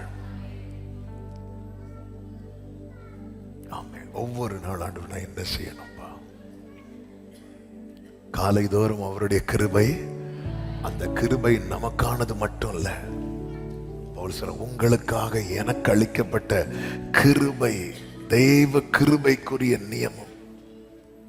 இந்த சத்தத்தை சமீபத்திலும் தூரத்திலிருந்து கேட்கிற ஒவ்வொருவருக்கும் சொல்றேன், வரலோ தேவனுடைய காரியத்தில் ஏதாவது ஒரு வகையில் நம்முடைய வாழ்க்கை பிரயோஜனப்படுமானால் நாம் பாக்கியவான்கள். அல்லாத நேரத்தில் ஆண்டவர் சொல்லுவார், நீ சும்மா ஏண்டா இருக்கிற அப்படின்னு. நான் சும்மாவா இருக்கிறேன் ஆண்டவர், நான் படிச்சுட்டு இருக்கிறேன் ஆண்டவர், நான் சும்மாவா இருக்கு, நீ சும்மா ஆண்டவர், நான் உங்களுக்கு தூக்கம் இல்லாம என் கண்ணெல்லாம் ஈங்கி இருக்கு தெரியலையே ஆண்டவர், நீ ஏன்டா சும்மா இருக்கிற?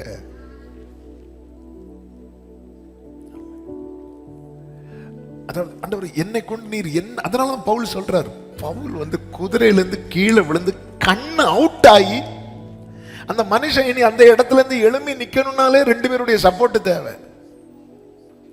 அப்படிப்பட்டவர் கண்ணும் தெரியாது விழுந்து கிடக்கிறவர் சொல்றார், நான் என்ன செய்ய சித்தமா இருக்கிறீர். என்ன வச்செல்லாம் ஒண்ணும் பண்ண முடியாது. நம்ம அந்த இடத்துல நம்ம சுயத்தை இங்க ஒண்ணுமே கிடையாது. பயன்படுத்துகிறது கர்த்தர். ஆமேன். பயன்படுத்துறது கர்த்தர். ஒரு வெறும் கோலு, ஆமேன், மோசே கையில தேவனுடைய கோலாய் மாறி அது பயன்பட்டதல்லவா? ஒரு கழுதையின் தாடை எலும்பு அபிஷேகம் பெற்ற சிம்சோன் கையிலே பயன்படுத்தப்பட்டதல்லவா? ஆற்றில் கிடந்த கூழாங்கல் தாவீதின் கையிலே பயன்படுத்தப்பட்டதல்லவா? ஹல்லேலூயா. எவரையும் மேன்மைப்படுத்தவும் பலப்படுத்தவும் தேவனுடைய கரத்தினாலே ஆகும். பயன்படணும். அதுதான் 2 தெசலோனிக்கேயர் 1 அதிகாரம் 11, 12 வசனங்களிலே சொல்லப்பட்டிருக்கிறது. வாசிக்கலாம். ஆகையால் நம்முடைய தேவனும் கர்த்தராகிய இயேசு கிறிஸ்துவும் அளிக்கும் கிருபையின்படியே நம்முடைய கர்த்தராகிய இயேசு கிறிஸ்துவின் நாமம் உங்களிடத்திலும் நீங்கள் அவரிடத்திலும் மகிமைப்படும் பொருட்டாக. நல்ல கவனிங்க. நம்முடைய தேவனும் கர்த்தராகிய இயேசு கிறிஸ்துவும் அளிக்கும் கிருபையின்படி, நம்முடைய கர்த்தராகிய இயேசு கிறிஸ்துவின் நாமம் உங்களிடத்திலும் நீங்கள் அவரிடத்திலும் மகிமைப்படும் பொருட்டாக. நான் வாசிக்கிறேன். நம்முடைய தேவன் உங்களை தமது அழைப்புக்கு பாத்திரராக்கவும். நம்ம பாத்திரவான்கள் அல்ல, அதனால நாங்க விட்டு வந்தோமே எங்களுக்கு என்ன, நீ ஒண்ணுமே பண்ணல, ஆனா உன் மேல நான் ஒரு அழைப்பு வச்சேன் பாரு, அது ஒண்ணு இது செய்ய வைக்குது. அழைப்புக்கு பாத்திரராக்கவும் தமது தயையுள்ள சித்தம் முழுவதையும், அடுத்த வார்த்தை, விசுவாசத்தின் கிரியையையும் பலமாய் உங்களிடத்தில் நிறைவேற்றவும் வேண்டும் என்று எப்பொழுதும் உங்களுக்காக வேண்டிக் கொள்ளுகிறோம். நாங்க இதுக்கு தான் ஜெபம். ஆண்டவரே பாத்திரவான் ஆகணும், அந்த கிரியை ஒன்றை வெளிப்படணும், கர்த்தருடைய நாமம் மகிமைப்படணும். அவர் நாமம் உங்களிடத்திலும் நீங்கள் அவரிடத்திலும் மகிமைப்படும் பொருட்டாக. நான் எப்படி அவரிடத்துல மகிமைப்படுறது? அவர் என்னில் மகிமைப்படுவார். எப்போ தெரியுமா? நான் என் வாழ்க்கையில ஒரு நன்மை வெளிப்படும் போது, அல்லது என் வாழ்க்கையில ஒரு அற்புதம் நடக்குது, என் லைஃப்ல ஒரு மாற்றம் வரும்போது அவர் என்னில் மகிமைப்படுவார். பவுல் சொல்வார்ல, என்னை பற்றி தேவனை மகிமைப்படுத்தினார். இது ஓகே. நான் அவரில் மகிமைப்படுவது எப்படி? நான் அவரில் மகிமைப்படுவது எப்படி? இயேசு சொல்லுவார்ல, உம்முடைய நாமத்தை என்னில் மகிமைப்படுத்தும். பிதா சொல்லுவார், மகிமைப்படுத்தினேன், இன்னமும் மகிமைப்படும். நான் அவரில் மகிமைப்படுவது எப்படி தெரியுமா? அவர் சித்தத்தை நான் செய்து முடிப்பதின் மூலம். என் வாழ்க்கையில கர்த்தர் ஒண்ணு செய்யறார் தெரியுமா? அதுல அவர் என்னில் மகிமைப்படுகிறார். நான் கர்த்தருக்கென்று ஒண்ணு செய்யறேன் தெரியுமா? அதுல நான் அவரில் மகிமைப்படுகிறேன். கர்த்தர் எனக்கு, என் வாழ்க்கையில கர்த்தர் ஒண்ணு செய்யறார் பாருங்க, என் லைஃபை மாத்துறார்.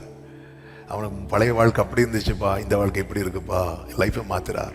கர்த்தரினில் மகிமைப்படுகிறார். ஜனங்கள்லாம் பார்த்து ஆண்டவரை பிரைஸ் பண்றாங்க. ஆகாது என்று தள்ளின கல் தலைக்கல் ஆயிற்று, அது கர்த்தராலே ஆயிற்று, அது நம்முடைய கண்களுக்கு ஆச்சரியமா. இனி நான் ஆமென், இயேசுவின் நாமம் உங்களிடத்திலும் நீங்கள் அவரிடத்திலும் மகிமைப்படும் பொருட்டாக.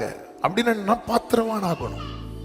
கிரியைகளை நடப்பிக்கிற அழைக்கப்பட்ட அழைப்புக்கு பாத்திரவானாய் மாறணும். என்ன, அதாவது நான் எதுவுமே ஆண்டவருக்குன்னு நான் ஒன்றும் செய்யலைன்னா ஆண்டவர் வந்து கேட்பாரு, ஏண்டா சும்மா இருக்கிற அப்படின்னு கேட்பார். ஆண்டவர் சும்மாவா நிக்கிறேன் ஆண்டவரே. ஆமென், ஹல்லேலூயா.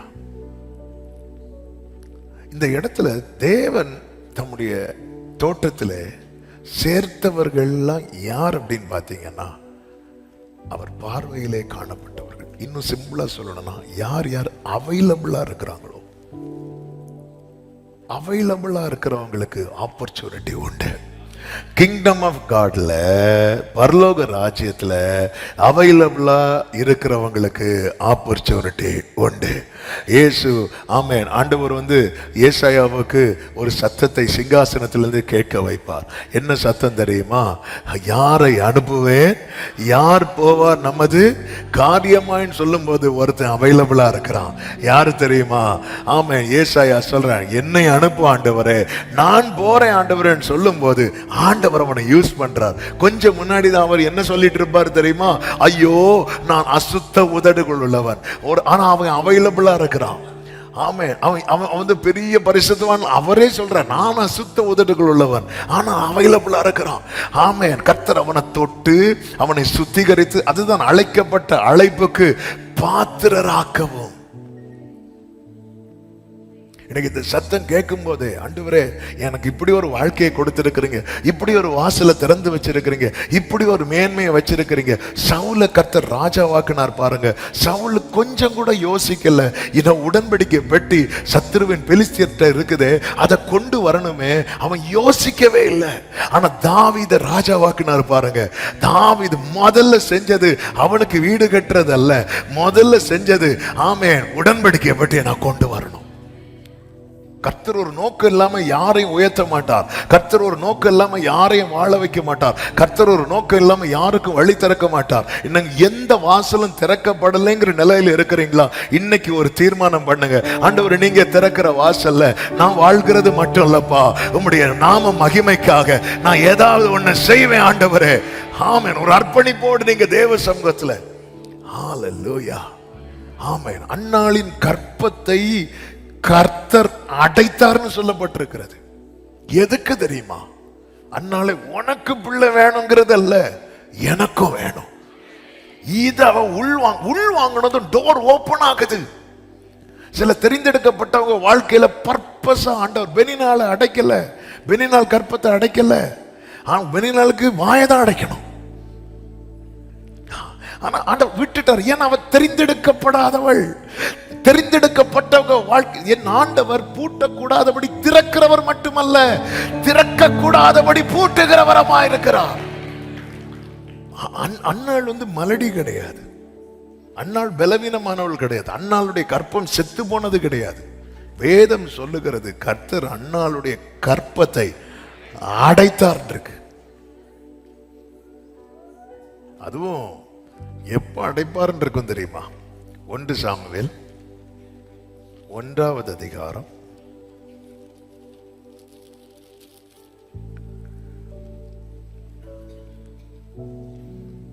5வது வசனம். அன்னாளை சிநேகித்தபடியினால் அவளுக்கு இரட்டிப்பான பங்கு கொடுப்பான், கர்த்தரோ அவள் கர்ப்பத்தை அடைத்திருந்தார். ஆமென். ஒரு லவ் டபுளா கொடுக்குது, இன்னொரு லவ். எந்த லவ் உண்மையான லவ்? ஆமென். அதாவது ஆண்டவருடைய அவருடைய சில நேச வைராக்கி இருக்கும் தெரியுமா? ஆமென். சிலர் ஓவரா நேசிச்சாலே நமக்கு டோர்லாம் அடைச்சிடும். அவன் அவன் நேசித்து அவன் ரெட்டிப்பான பங்கு கொடுத்தான். இவர் நேசித்து உங்க வாழ்க்கையில வாசல்கள் அடைக்கப்பட்டிருக்கிறதா? நீங்க ரொம்ப அவரால் நேசிக்கப்படுறீங்க. ஹல்லேலூயா. அதனாலதான் ஏசாயா 43 இருக்கும் பாருங்க, எடுக்கண்டா. அதுல நான் உன்னை நேசித்தேன்னு சொன்னா அதான் உண்மை. ஆனா அதுல அவர் எப்படி சொல்லுவார் தெரியுமா? நானும் உன்னை சிநேகித்தேன் அப்படிப்பார். எனக்கு அது புரியவே இல்லை. ஆண்டவர் நீங்க தான் ஆண்டவரை நேசிக்கிறீங்க. இல்ல நானும் நீ, அதாவது நீ என்ன நினைச்சிட்டு இருக்க தெரியுமா? இவங்க தான் உன்னை, இல்ல நானும் உன்னை சிநேகித்தேன். நீ என் பார்வைக்கு அருமையானபடியா. அன்னாளின் கற்பத்தை ஏன் அடைச்சார்? என் பார்வைக்கு. அவ தெரிந்தெடுக்கப்பட்டவன், அவ தெய்வ ராஜ்யத்துக்கு தேவை. ஆனா அதை அவ உணர்றது வரைக்கும் அவளுடைய கற்பம் திறக்கப்படவே இல்லை. அவள் தேவ சுமத்துல போய் அழுது போது சொல்லுகிறாள், ஆண்டவரே உமக்கென்று வளர்க்க எனக்கு ஒரு பையனை கொடுங்க, உமக்கென்று. இத கேட்கறதுக்கு தான் வெயிட்டிங். ஆண்டவர் திறந்தாரு, ஒரே திறப்பா திறந்துட்டாரு. ஹல்லேலூயா. 1 சாமுவேலின் புஸ்தகம். அன்னாளுக்கு எத்தனை பிள்ளைங்க? 6 5 6 பிள்ளைங்களா? 1 சாமுவேல் 2:21. வாசிங்க. அப்படியே கர்த்தர் அன்னாளை கடாட்சித்தார். அவள் கர்ப்பம் தரித்து 3 குமாரரையும் 2 குமாரத்திகளையும் பெற்றாள். சாமுவேலும் பிள்ளையாண்டான், கர்த்தருடைய சந்நிதியில் வளர்ந்தான். ஆண்டவர் இன்னும் எக்ஸ்ட்ரா 3 குமாரர்களையும் 2 குமாரத்திகளையும் கர்த்தர் கொடுக்கிறார். தேவ ராஜ்யத்துல நீங்க உங்களை ஈடுபடுத்தி கொண்டீங்கன்னா கர்த்தருடைய ஆசீர்வாதம் அது கூடாரத்தை நிரப்பி கொண்டே இருக்கும். இன்னைக்கு இந்த சத்தம் ஏதாவது ஒரு வகையில ஆமென், ஆண்டவருடைய ராஜ்யத்தை, அதான் ஒரு கலசம் தண்ணி எடுத்து கொடுக்கிறது கூட அவர் கணக்கில் வைத்திருக்கிறார். எபிரேயர் 10வது அதிகாரத்துல ஆண்டவர் சொல்லுவார் அல்லவா? 10வது அதிகாரத்திலே ஆமென், கர்த்தருக்கு மகிமை உண்டாவதாக. 6:10. ஏனென்றால் உங்கள் கிரியையையும் நீங்கள் பரிசுத்தவான்களுக்கு ஊழியம் செய்ததினாலும் செய்து வருகிறதினாலும் தமது நாமத்திற்காக காண்பித்த அன்புள்ள பிரயாசத்தையும் மறந்து விடுகிறதற்கு தேவன் அநீதி உள்ளவர் அல்லவே. கரங்களை உயர்த்தி ஆமென் சொல்லுவோமா? ஹல்லேலூயா. கர்த்தருக்கு மகிமை உண்டாவ. நேரம் வேகமா போகுது, அதனால இப்படி பிரேக் போட்டு அடுத்தது போக வேண்டி இருக்கிறது. நம்முடைய வாழ்க்கையை திரும்பி பார்க்கும்போது நான் தேவ ராஜ்யத்துல ஏதோ ஒரு வகையில் பிரயோஜனம் உள்ளவனாக இருக்கிறேன்.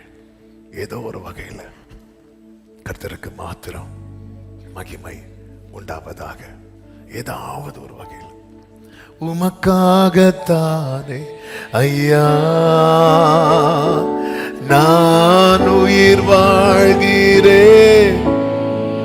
ஒரு விஷயம் அப்படியே உங்க வலது கரத்தை உயர்த்தி, ஆண்டவரே நான் சும்மா இருக்க கூடாது ஆண்டவரே, அப்படி ஒரு வார்த்தையை ஒரு ஜெபமா வைக்கலாமா?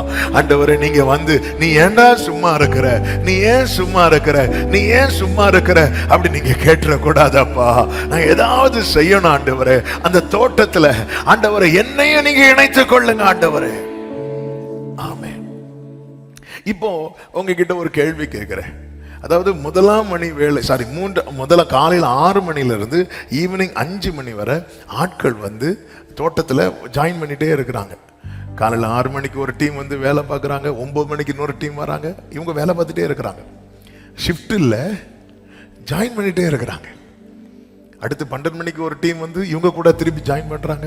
3 மணிக்கு இன்னொரு டீம் வராங்க, சாயங்காலம் 5 மணிக்கு இன்னொரு டீம் வராங்க, ஜாயின் பண்ணிட்டு. இதில் யார் ரொம்ப அதிகமாக வேலை பார்க்கறது?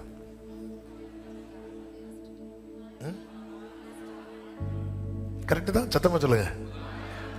இல்ல, இதுல ரொம்ப வேலை பார்க்கறது எஜமான். ஆமா, முதல்ல வேலையை ஸ்டார்ட் பண்றது யாரு தெரியுமா? நீங்க கவனிச்சீங்கன்னா தெரியும், இவங்களெல்லாம் தோட்டத்துக்கு விட்டுட்டு அவர் சுத்திட்டே இருக்கிறார். எதுக்கு இதை சொல்றேன் தெரியுமா? நம்மளா ஒண்ணுமே தொடங்கல, நாம் அவருடைய உடன் வேலையாட்கள். இதுதான் பவுல் சொல்லுகிறார் 1 கொரிந்தியர் 3:9. 1 கொரிந்தியர் 3:9 வாசியுங்கள். நாங்கள் தேவனுக்கு யாரா இருக்கிறோம் தெரியுமா? உடன் வேலையாட்களா இருக்கிறோம். கோவர்க்கர்ஸ், உடன் வேலையாட்கள். நாங்க வந்து பவுல் தான் ஃபவுண்டர் அப்படிலாம் கிடையாது. எனக்கு யாராவது ஊழியத்தை தொடங்கினா அவங்க யாராயிட்டாங்க? ஃபவுண்டர் ஆயிட்டாங்க. இங்க ஃபவுண்டரே ஒருத்தர் தான். ஆமென் சொல்லுங்க பார்க்கலாம். ஃபவுண்டரே அவர்தான். முதல்ல ஸ்டார்ட் பண்ணதே அவர்தான். ஆமென். ஆண்டவர் நாங்க எல்லாத்தையும் விட்டு வந்தோமே அப்படி யார்கிட்ட சொல்றாரு தெரியுமா? எண்ணிறந்த தூதர் கூட்டம் எனக்கு இருக்கிறாங்க. பேதுருவே, உன்னை நான் அற்பமா பார்த்தேன்னா அதுல ஒரு தூதனை அனுப்பி உன்னை தூக்கிட்டு வந்திருக்கலாம். ஆனா நானே உன்னை தேடி வரேன் அப்படின்னா நீ அதை ஏன் கிருபையா பார்க்க மாட்டேங்கிற? நீ அதை ஏன் தயவா பார்க்க மாட்டேங்கிற? இப்போ மனசுல என்னதான் இருக்கு தெரியுமா? ஆண்டவர் உன்னை தேடி வந்தது இல்லாம நான் இதை விட்டேனே, நான் இதை விட்டேனே, நான் இதை விட்டேனே, நான் இதை செஞ்சேனே, நான் அப்படி இதுதானே இன்னைக்கு என் மைண்ட்ல இருக்கு. ஆண்டவர் எத்தனை பேர் இருக்கிறாங்கப்பா. வாலிப நாளில் இயேசுவை கண்டே வாஞ்சையுடன் என்னை கைகளை உயர்த்தி எதற்குமே எதற்குமே ஓ ஜீசஸ் உடரமா ஹந்தரமா கலரமா. ஆமென் ஹalleluya. யாராவது நம்ம கிட்ட நமக்கு தியாகம் ஒண்ணும் இல்லை, இருந்தாலும் நம்ம தியாகம் நீங்க அப்படி பண்ணிருக்கீங்கன்னு ஏதாவது சொன்னா நான் பண்ணனா? அப்ப அவர் பண்ணது உண்மையில தோட்டத்துல வேலை செய்யறதுல டாப்ல நிக்கிறது வேலையாள் இல்ல, எஜமான். அலைஞ்சிட்டே இருக்கிறாருங்க. ஆமென். இவங்க 6 மணில இருந்து வேலை பார்க்கறவங்க அவங்க தோட்டத்துக்குள்ளேயே தான் இருக்கிறாங்க. ஆனா அந்த எஜமான் தான் வெளியே எங்கெல்லாம் போயிட்டு வராரு. சுத்திட்டே ஈவினிங் வர சுத்திட்டே இருக்கிறார்.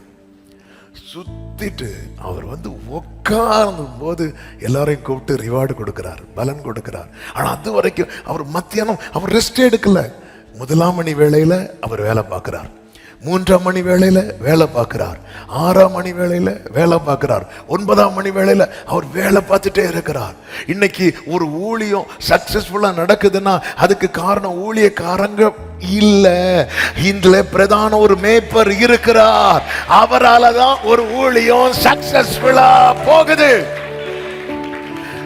நம்ம உடன் வேலையாட்கள்.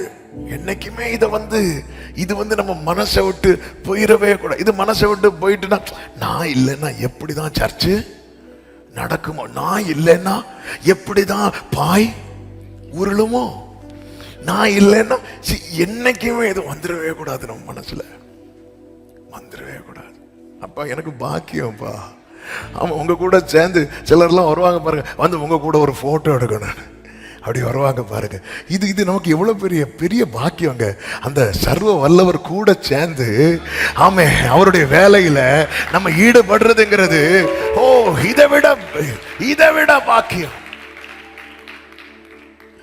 ஆமே. கர்த்தரின் சித்தம் செய்திட நித்தம் தத்தம் செய்தேன், என்னை அர்ப்பணித்தேன்.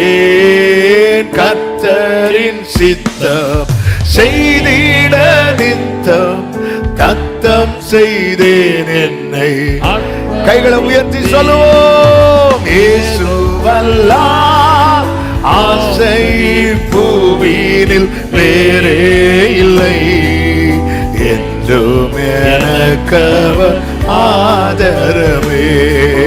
இயேசுவல்லால் ஆசை பூவினில் வேறே இல்லை, என்றும் எனக்கவர். ஓகே. இப்போ ஒரு கேள்வி கேட்கிறேன். இங்க 1 மணில இருந்து 11 மணி வரைக்கும் நிறைய பேர் வேலை செய்யறாங்கல்ல, இவங்களெல்லாம் யூஸ் பண்றது யாரு? அப்ப யூஸ் பண்றது யாரு தான்? அப்ப நம்ம யூஸ் ஆகலைன்னா யாரை தான் பிடிக்கணும்? யூஸ் பண்றவரை தான் பிடிக்கணும். என்ன யாரும் பயன்படுத்த மாட்டேங்கிறாங்க, என்ன யாரும் கண்டுக்கவே மாட்டேங்கிறாங்க. எஜமான்ட்ட கேளுங்க. அவர்கிட்ட தான் ஆண்டவரே, அப்பா என்ன கண்ணுக்கு தெரியலையா ஆண்டவரே? கண்ணுக்கு தெரியலையா? அவர் போற வழியில நில்லுங்க. சகையோ தன் வீட்டில் வளர்த்த பெஸ்ட் காட்டத்தை மரத்தில் ஏறி இருந்தான். அப்படியா இருக்கு? இல்ல, அவர் போகிற வழியில. அவர் இங்கேயா வராரு? அந்த மரத்துல ஏறி உட்கார்ந்து இருக்கிறான். பயன்படுத்துறது. கர்த்தர் உங்களை பயன்படுத்தணும்னு நினைச்சிட்டா யாராலையும் தடுக்க முடியாது. கர்த்தர் உங்களை பயன்படுத்தாத வரைக்கும் யார் நினைச்சாலும் உதவும் முடியாது. எல்லாம் அந்த அவர்கிட்ட தான் இருக்கு. இங்கே 3 விதமான வேலையாட்களை நம்மால் பார்க்க முடியும். அந்த 3 ஒன்று முந்துகிறவர்கள், சொல்லுங்க பார்க்கலாம். முந்துகிறவர்கள். 2 கடைத்தெருவில் நிற்கிறவர்கள், சொல்லுங்க. 3 கடைசியாக வந்தவர்கள், சொல்லுங்க பார்க்கலாம். ஓகே, இந்த 3 நிலைகளை பார்க்க முடியும். இந்த முந்துகிறவர்கள் யார் அப்படின்னா, அவருடைய வேளையில் ஆயத்தமாயிருக்கிறவர்கள். அவருடைய வேலை அதான் இந்த பேதுரு, யோவான், யாக்கோபு. இந்த சீஷர்களுடைய குவாலிட்டி என்ன தெரியுமா? ஆண்டவர் அழைக்கும் போது நான் ஒரு 2 நாள் கழிச்சு வரேன், ஒரு வாரம் கழிச்சு வரேன், அல்லது ஆண்டவரை கொஞ்ச நாள் போட்டோம் அப்புறம் வரேன் சொல்லவே இல்லை. அவர் வானர். மத்தேயு என்ன வேலை பார்த்துட்டு இருந்தாரு தெரியுமா? ஆயக்காரன். அப்போ அவன் எதை டீல் பண்ணக்கூடிய ஆளு? ஃபினான்ஸ், ஃபுல்லாக பணத்தை டீல் பண்ணக்கூடிய ஆள், கணக்கெல்லாம் பார்த்துட்டு இருக்கிற ஆள். ஆண்டவர் வாங்குறாரு. வாங்கினதும் மத்தேயு, ஆண்டவர் ஒரு 1 month டைம் கொடுத்தீங்கன்னா நான் கணக்கெல்லாம் முடிச்சுட்டு வந்து, இல்லை எல்லாம் அப்படியே போட்டு வர்றாரு. இதான் முந்தினவர்கள். இவங்களுக்கு கர்த்தர் வச்சிருக்கிற ரிவார்டு இருக்கு தெரியுமா? 12 கோத்திரங்களை நியாயம் தீர்க்கிறதுக்கு. அதாவது அவருடைய வேலையில ஒருத்தன் அவைலபிளா இருக்கிறான்னு வைங்களேன், உண்மையில அவன் கொடுத்து வச்சான். அவருடைய வேலையில ஒருத்தன் ஆண்டவர் சொல்லுவார், நீ என்னை பின்பற்றி வா அப்படின்னு. அவன் சொல்லுவான், நான் முந்தி போய் என் தகப்பனை அடக்கம் பண்ணிட்டு வாரேன். ஆண்டவர் சொல்லுவார், மரித்தோர் தங்கள் மரித்தோரை அடக்கம் பண்ணட்டும். அதன் அர்த்தம் என்ன? அர்த்தம் வேற ஒன்றும் இல்லை, இவங்க அப்பா இன்னும் சாகலை. யாருக்கு அப்பா? நான் ஒருத்தன் சொல்றான் தெரியுமா, அவங்க அப்பா இன்னும் சாகலை. இவன் என்ன சொல்றான்னா, ஆண்டவரே எங்க அப்பா இறந்து அவர் அடக்கம் பண்ணிட்டு நான் வரேன், எனக்கு சில கடமைகள் இருக்கிறது, எனக்கு சில பொறுப்புகள் இருக்கிறது. ஆண்டவர் சொல்றாரு, நீயே அவரை கொல்றவ போல எல்லாம் இருக்கு. ஆமா, நம்மளே நமக்குன்னு சில கால்குலேஷன் வச்சிருக்கிறோம் தெரியுமா? இப்போ வரணும். இது நடந்ததுக்கு அப்புறம் ஆமே நான் ஃபுல்லா ஆண்டவர் சமூகத்தில் வந்து அப்படி ஊருண்டு, ஆமே நம்ம எல்லாம் சில ஆண்டவர் இது மட்டும் இல்லை. இவங்க தான் அந்த இப்ப சொல்றேன் தெரியுமா, இவங்க கடைத்தெருவில் நிற்கிறவர்கள். அதாவது 9 மணிக்கு நீங்க என்னதான் சொன்னாலும் நாங்க 3 பாட்டு முடிஞ்சுதான் வரும். ஆமாம், நீங்க என்னதான் சொன்னாலும், நீங்க காலையிலேயே என்னதான் ஆராதனை வச்சாலும் நாங்கள் எங்களுக்குன்னு ஒரு டைம் உண்டு. 8:30 பிரேக்ஃபாஸ்ட், 9 o'clock வந்து வெளியே கடை தெருவில் நிற்போம். அது எங்க டைமுக்கு நாங்கள் அவைலபிளா இருப்போம். இது செகண்ட் கேட்டகரி பீப்புள். ஆண்டவருடைய அவருடைய மனசு எவ்வளவு பெருசு பாருங்க, அவங்களையும் அக்செப்ட் பண்றார். ஆமா, அவருடைய டைமுக்கு நம்ம அவைலபிளா இருந்துட்டோம்னா ஆமா நம்ம வந்து நிறைய மேன்மையான அனுபவங்களை நம்முடைய வாழ்க்கையில் அனுபவிக்க முடியும். முந்துகிறவர்கள். தேவ ராஜ்யம் என்பதே அந்த முந்திரவன் தெரியுமா? அப்படிதான் முந்திக் கொள்ளணும். அது பலவந்தம் பண்ணுகிறவர்கள் அதை பிடிக்கிறாங்க, பலவந்தம் பண்றவங்க. அவருடைய டைமுக்கு நம்ம அவைலபிளா இருக்கிறோம். 2வது, தங்களுடைய வேலையில் ஆயத்தமா இருக்கிறவங்க. அதுதான் கடை தெருவில் நிற்கிறவர்கள். 3ஆம் மணி வேளையில 20வது வசனம், 3ஆம் மணி வேளையிலும் அவன் புறப்பட்டு போய் கடை தெருவிலே சும்மா நிற்கிற வேறு சிலரை கண்டு, நீங்களும் திராட்சை தோட்டத்துக்கு போங்கள், நீங்களும் போங்க அப்படி சொல்லி சேர்க்கிறார் பாருங்க. அந்த முந்தினவங்க கூட்டத்துல ஆமீன் இவங்களையும் சேர்க்கிறார் பாருங்க. ஆபிரகாம் ஈசாக்கு வரிசையில யாக்கோபையும் சேர்த்தார் பாத்தீங்களா? இதுதான் அவருடைய ஹார்ட். இதெல்லாம் அவரை சார்ந்தது. இனி முந்தினவங்க வந்து சொல்ல முடியுமா? என்ன சொல்ல முடியும்? அவங்களை எப்படி சேர்க்கலாம் ஆண்டவரே? அவங்க வந்தா நாங்க வரமாட்டோம். இது இது இது இது கிங்டம் கான்செப்டே கிடையாது. இவங்க எத்தனாவது ஆராதனைக்கு வராங்க? இவங்க ஆராதனைக்கு வராங்க, நாங்க 2வது ஆராதனைக்கு தான் வருவோம். இது கிங்டம் கான்செப்டே கிடையாது. ஆமே, அவங்க வேலையை பார்த்துட்டே இருக்கிறாங்க. முந்தினவங்க இப்படிதான் இயேசு கிட்ட சீஷர்கள் வந்து சொல்லுவாங்க, ஆண்டவரே, நம் கூட்டத்தை சேராத ஒருவன் உம்முடைய நாமத்தினாலே பிசாசுகளை துரத்துகிறான், நீங்க என்ன பண்ணீங்க? நாங்க அவனை தடுத்தோம். தடுக்காத, ஏன்? நானே சும்மா தானே இருக்கிறேன், உனக்கு என்ன? ஹல்லேலூயா. அதாவது ஏதாவது செய்யணும்னா நாங்க தான் செய்யணும், வேற யாராவது செய்ய எழும்புனா அடக்கம் தான். நாங்கள் அவனை தடுத்தோம், முடிஞ்சு. ஏன் இப்படி பண்ணாதப்பா, நமக்கு விரோதியா இராதவன் நம் பட்சத்தில் இருக்கிறான். சேர்க்கிறாங்க. அதே போலதான் 6ஆம் மணி வேளையிலும் 9ஆம் மணி வேளையிலும் அடுத்து ஒரு டீம் இருக்கிறாங்க பாருங்க, கடைசியா வந்தவர்கள். இந்த கடைசியா வந்தவர்களுக்கு ஒரு பெயர் கொடுக்கப்படுகிறது.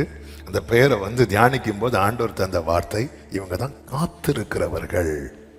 இந்த காத்திருக்கிறவங்க எப்படி சொல்றேன் அப்படின்னா, நீங்க வந்து அதனுடைய அந்த 3வது வசனத்துல நீங்க பாத்தீங்கன்னா, கடை தெருவில் சும்மா நிக்கிறத கண்டு ஆண்டவர் வந்து என்ன சொல்லுவார் அப்படின்னா, அவங்க கிட்ட பேசுறார், கூலி பேசுறார். நியாயமானபடி உங்களுக்கு கூலி கொடுப்பேன் அப்படி சொல்லி அனுப்பிட்டார். அப்படி 6, 9ஆம் மணி வேளையிலும் போயிட்டார். ஆனா 11ஆம் மணி வேளையில நிக்கிறவங்க கிட்ட போய் என்ன கேட்கிறார் தெரியுமா?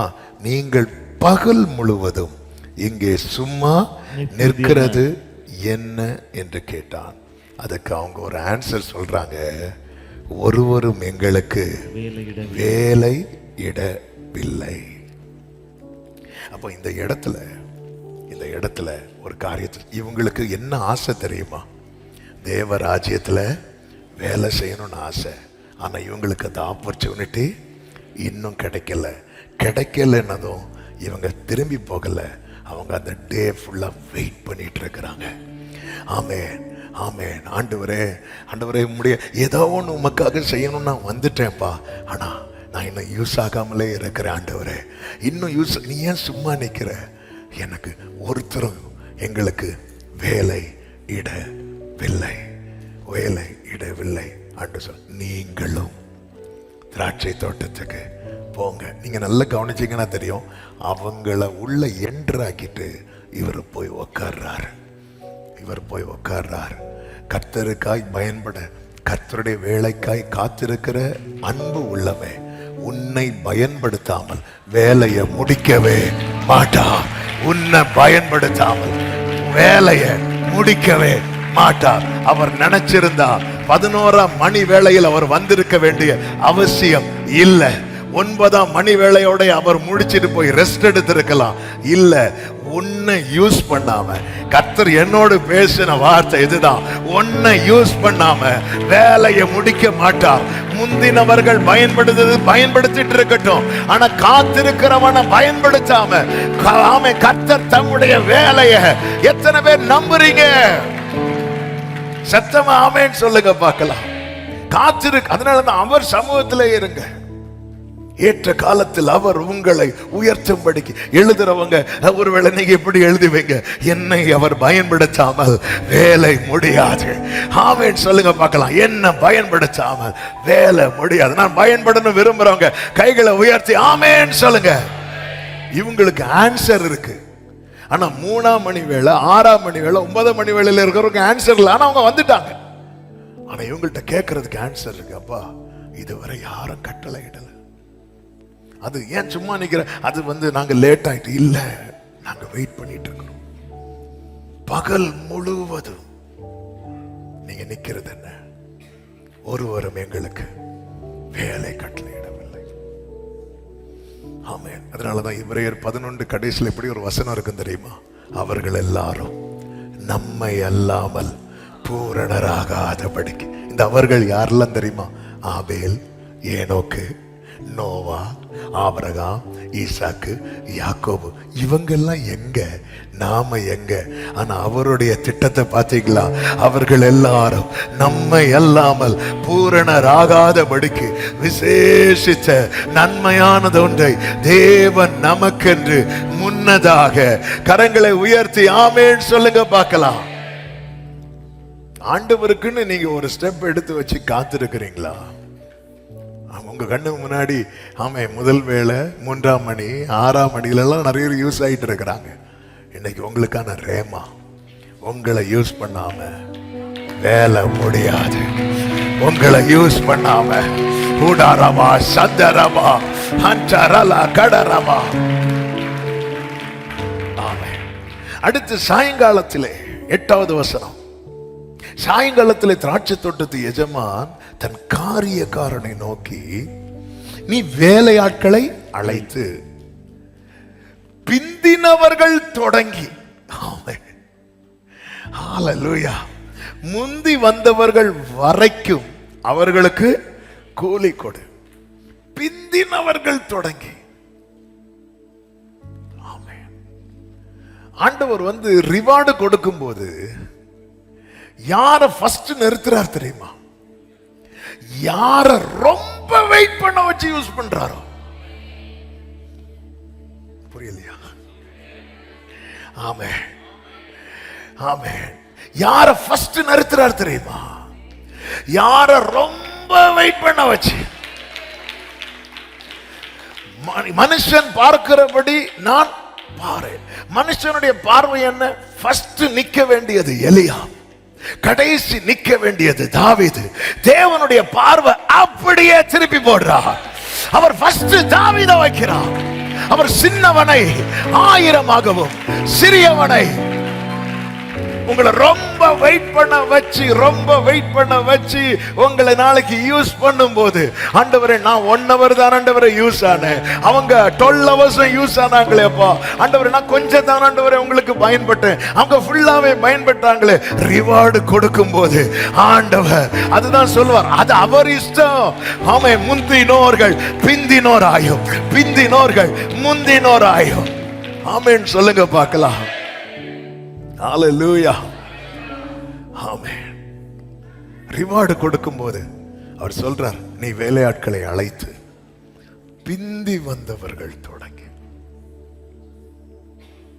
இதுல இன்னொரு பியூட்டி என்னன்னா, அந்த அவருடைய வேலையில ஆயத்தமா இருக்கிறாங்க தெரியுமா, அவங்க கிட்ட மட்டும்தான் கூலி என்னன்னு சொல்றார். மீது எல்லார்ட்டும் என்ன சொல்லுவார்னா, நியாயமானபடி தருவேன். ஆனா முதல் வேளையில அதான் பேதுரு யோவான் யாக்கோபிட்ட தான் சொல்லுவார், சீஷர்கிட்ட தான் சொல்றார், நீங்க எல்லாம் எங்க இருப்பீங்க தெரியுமா? 12 கோத்திரங்களை. இது வேற யார்ட்டையா சொல்லியிருக்கிறாரு அப்படி இல்ல. இவங்கள முந்தி வந்தவங்கள்ட்ட அவர் சொல்லுவார், நீங்க எப்படி இருப்பீங்க, நீங்க எப்படி பண்ணுவீங்க, நீங்க இது பண்ணுவீங்க. அதுக்கப்புறம் வரவங்கள்ட்ட எல்லாம் உங்களுக்கு தருவேன், நியாயமானபடி தருவேன். அப்போ பிந்தி வந்தவங்களுடைய மைண்ட் செட் என்ன தெரியுமா? என்ன கிடைக்கும்? அவங்களுக்கு கிடைக்கிறத விட எனக்கு குறைவா கிடைக்கும். முந்தி வந்தவங்க மைண்ட் செட் என்ன தெரியுமா? இவங்களுக்கு கிடைக்கிறத விட நிறைய கிடைக்கும். இதுதான் உடைக்கிறார். ஆமே. முந்தி வந்தவனாலும் பிந்தி வந்தவனானாலும் என்ன கிடைக்கும் தெரியுமா? அவர் என்ன தராரோ அதுதான் கிடைக்கும். ஹல்லேலூயா. இதுதான் அவர் என்ன தராரோ. இப்போ பிந்தி வந்தவங்க தொடங்கி கொடுக்கிறாங்க. பிந்தி வந்தவங்களுக்கு என்ன கொடுக்கறாங்கன்னா, ஒரு பணம் என்பது ஒரு நாள் கூலி. அந்த ஒரு பணம் என்பதை நம்ம ஈஸியா கணக்கிட முடியாது, ஈஸியா அதை தள்ளக்கூடாது. ஏன்னா 5000 புருஷர்கள் சாப்பிட்டாங்க தெரியுமா? அந்த சாப்பிடும் போது சீஷர்கள்ட்ட இவங்களுக்கு அப்பத்தை எங்கே கொடுக்கலான்னு சொல்லும் போது சீஷர்கள் என்ன சொல்லுவாங்க தெரியுமா? இவங்களுக்கு அப்பம் வாங்குறதுக்கு நமக்கு எவ்வளவு பணம் வேணும்? 200 பணம் தேவையே. 200 பணம் இருந்துச்சுன்னா 5000 புருஷர்கள்னா அவங்க மனைவிகள் பிள்ளைகள் ஏறக்குறைய 20000 பேர் சாப்பிட்டுறலாம். 20000 பேர் சாப்பிட்டுறலாம். அப்போ ஒரு பணம்ங்கிறது ஒரு நாள் கூலிங்கிறது சாதாரணம் கிடையாது. அந்த காலத்து கணக்காது. ஒரு பணங்கிறது ஒரு நாள் கூலி. அப்போ மத்தியானம் வேலைக்கு போறவங்க மைண்ட்ல என்ன இருக்கும் தெரியும்? நமக்கு அரை நாள் சம்பளம் கிடைக்கும். அப்போ கடைசி அவரில் போறவங்களுக்கு மைண்ட்ல என்ன இருக்கும் தெரியுமா? நமக்கு டீயும் பன்னும் கிடைக்கும். ஆனா அந்த முதலே போறாங்க தெரியும், பார்த்துட்டே இருக்கிறாங்க. பார்த்துட்டே இருக்கும்போது அவங்க கிட்ட பேசின கூலிய இந்த கடைசியா யூஸ் பண்றாரு தெரியுமா? அவன் கையில கொடுக்கிறார். ஆமென். ஹல்லேலூயா. கூலி யார்கிட்ட பேசுறாரு நினைக்கிறீங்க? முதல்ல வந்து பேசுறான். பேசிட்டு கடைசியா வந்தவன் கையில அப்படி கொடுக்கிறார். கொடுக்கும்போது அவங்க யாரும் தடுக்கல. அவங்க கொடுக்கறத பார்த்தோன்னே அவங்க மைண்டு வந்து ஒரு காரியத்தை வேல்யூ பண்ண ஆரம்பிச்சிட்டு, என்ன தெரியுமா, அவனுக்கே இவ்வளவு கொடுக்கும் போது, இங்கதான் பேதுருவை இடிக்கிறார். அவனுக்கே கொடுக்கும் போது, அந்த வசனத்தை பாருங்க, 9 முதல் வாசியுங்கள். அப்பொழுது 11ஆம் மணி வேளையிலும் வேலையமர்த்தப்பட்டவன், நானே வாசிக்கிறேன், வந்து ஆளுக்கு ஒவ்வொரு பணம் வாங்கினார்கள். முந்தி அமர்த்தப்பட்டவர்கள் வந்து தங்களுக்கு அதிக கூலி கிடைக்கும் என்று எண்ணினார்கள். அவர்களும் ஆளுக்கு ஒவ்வொரு பணம் வாங்கினார்கள். வாங்கி கொண்டு வீட்டு எஜமானை நோக்கி, பிந்தி வந்தவர்களாகிய இவர்கள் 1 மணி நேரம் மாத்திரம் வேலை செய்தார்கள். பகலின் கஷ்டத்தையும் வெயிலின் உஷ்ணத்தையும் சகித்த எங்களுக்கு இவர்களை சமமாக்கினீரே என்று முறுமுறுத்தார்கள். அப்ப இவங்களால அக்செப்ட் பண்ண முடியல. என்ன தெரியுமா, நானும் நீயும் ஒண்ணுங்கிறத. இதுதான் முந்தினவர்களுக்கு வரக்கூடிய பிரச்சனை தான். நாங்கெல்லாம் எத்தனை வருஷமா சர்ச்சில் இருக்கோம், நீ நேத்து வந்து உட்காந்துட்டு நம்ம ஒண்ணா, நானும் நீயும் இடிக்கா. அதாவது ஆண்டவர் எங்களுக்கு கூட தரலாம்ல அப்படி கேட்கறது வேற. என்னையும் அவனையும் ஒண்ணாக்கிட்டீங்க பாத்தீங்களா ஆண்டவரே. இன்னைக்கு இதுதானே இடிக்குது என்று முறுமுறுத்தார்கள். ரிவார்டு ஃபங்க்ஷன் முறுமுறுப்பா இருக்க கூடாது, அது கொண்டாட்டமா இருக்கணும். இந்த இடத்துல இந்த வேலை முடிகிறதுக்கு காரணம் என்ன நினைக்கிறீங்க? இந்த லாஸ்ட் ஹவர்ல வந்து ஒர்க் பண்ணுவாங்க தெரியுமா, சில வேலை இவங்க தான் நிறைய பார்த்தாங்க, இல்லைன்னு இல்லை, ஆனா இவங்களும் வந்ததுனால வேலை முடிஞ்சது. தேவ ராஜ்யத்துல ஒவ்வொரு பர்சனுமே முக்கியமான நபர். தேவ ராஜ்யத்துல ஒவ்வொரு பர்சனுமே முக்கியமான நபர். அதான் இந்த விரல்களை பத்தி ஒரு ஸ்டோரி சொல்லுவாங்கல்ல, இந்த பெருவரல் சொல்லும், நான் தான் எதுக்குமே நான் தான் ஆளு, நான் இல்லைன்னா ஒண்ணுமே கிடையாது. உடனே இந்த விரல் சொல்லும், நீ என்ன பெரிய ஆளு உருண்டு இருந்தாலும் ஒரு ஆளை காட்டி பேசணும்னா அதிகாரத்துக்கு நான் தான் அப்படி சொன்னதும் நம்ம ஆள் எழும்புவாரு. எல்லாரும் வந்து நின்று பாருங்க, நான் தான் சவுல், நான் தான் உங்களை விட உயரமான மனிதன். 3வது விரல் சொல்லும் போது 4வது விரல் சொல்லும், என்ன இருந்தாலும் மோதிரம் போட்டா என் கையில தான் போடுவாங்க, நான் தான் வெல்த்ல வந்து நான் தான் ஸ்ட்ராங்னு சொல்லும் போது இதுக்கு சொல்றதுக்கு ஒண்ணுமே இல்லை. சரி நம்ம எல்லாரும் ஜெபம் பண்ணுவோம் அப்படி சொல்லி ஜெபம் பண்ணும் போது அது சொல்லுச்சு, நீங்க என்ன பேசினாலும் ஜெபம்னு வந்தா முதல்ல நிக்கிறது நான் தான், முதல்ல நிக்கிறதே நான் தான். அப்ப எல்லாமே ஃபர்ஸ்ட் தான். தேவ ராஜ்யத்துல என்னை உங்களை ஒன்னாக்கிட்டீங்களே ஆண்டவரே, ஓவரா பேசின உன்னை பொண்ணாக்கிடுவேன், உன்னை தேடி வந்து தெரிந்தெடுத்ததே பெரிய விஷயம், என்னையும் அவர்களுக்கு சமமாக்கிட்டீரேன் ஆண்டவரே.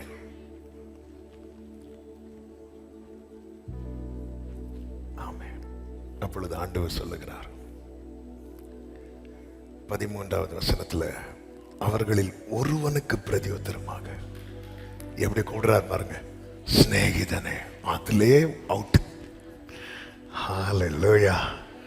சிநேகிதனே. ஓ ஜீசஸ். இந்த முந்தினவர்களுக்கு ஆண்டவர் கொடுத்த பெரிய ரிவார்டு என்ன தெரியுமா? சிநேகிதன்.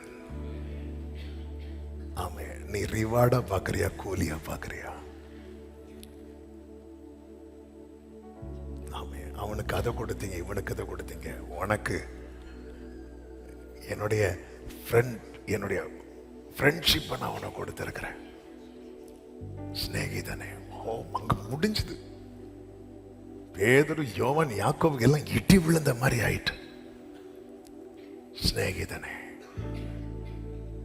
நான் உனக்கு ஏதாவது அநியாயம் பண்ணானா? நீ என்னிடத்தில் ஒரு பணத்துக்கு சம்மதிக்கவில்லையா? உன்னுடையதை நீ வாங்கி கொண்டு போ.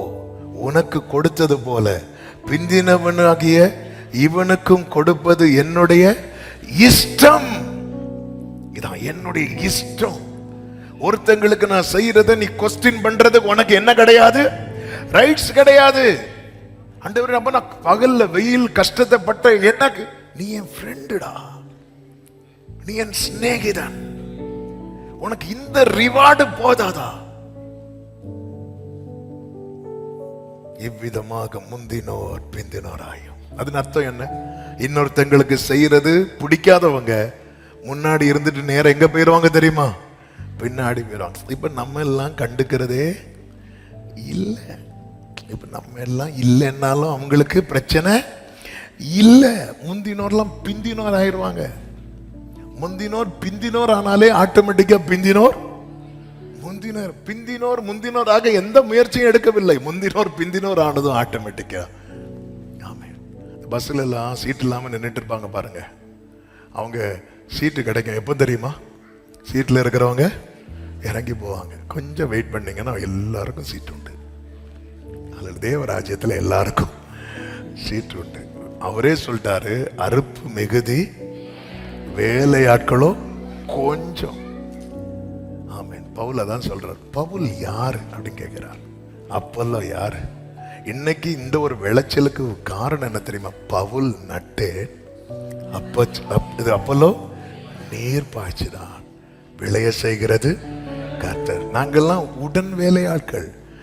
அப்பல்லோ நான் தான் நடுறதுல நான் தான் டாப்னு சொல்லி அப்பல்லோ நீர் பாய்ச்சாம இருந்தா அது வாடி கரைஞ்சி போயிடும். நீர் பாய்ச்சறது தான் டாப்னு சொன்னா பவுல் நட்டிருக்கவே மாட்டார். நடாத இடத்துல நீர் பாய்ச்சி என்னத்துக்கு? ஆமென். ஒவ்வொருவருமே தேவராஜ்யத்துல யாரையுமே தள்ளப்பட்டவர்கள் அல்ல. தேவராஜ்யத்துல என்றான அனைவருமே சேர்த்து கொள்ளப்பட்டவர்கள். எல்லாரை கொண்டும் கர்த்தர் ஏதோ ஒன்றை செய்ய சித்தம் வைத்திருக்கிறார். ஆமா. இந்த மனநிலைமையில ஆண்டவரே, அப்பா நான் ஏதாவது உங்களுக்கு செய்யணுங்கிற காத்திருக்கிறேன் ஆண்டவரே. அப்பா, முதல் 3ஆம் மணி வேளை, 6ஆம் மணி, 9ஆம் மணி வேளை எல்லாம் போகுது ஆண்டவரே. இன்னும் நான் வெயிட் பண்ணிட்டு தானே இருக்கிறேன் ஆண்டவரே. இன்னும் நான் பயன்படலையே ஆண்டவரே. முதல் காரியம், அவர் சமூகத்துல தான் வெயிட் பண்றோமா, அவர் பார்வையில தான் இருக்கிறோமா?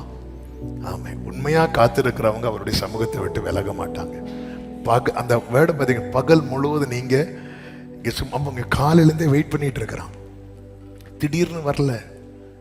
உண்மையா காத்திருக்கிறவங்க நேர போய் இந்த ஸ்டடி லீவ் கொடுத்தது எதுக்கு தெரியுமா? படிக்கிறதுக்கு. ஆனா அந்த எக்ஸாமுக்கு ஸ்டடி லீவ் 3 நாள்னா 2.5 நாளை விளையாடிட்டு லாஸ்ட் அந்த அரை நாள்ல படிப்பாங்க பாருங்க, அரை மார்க் வாங்குவாங்க.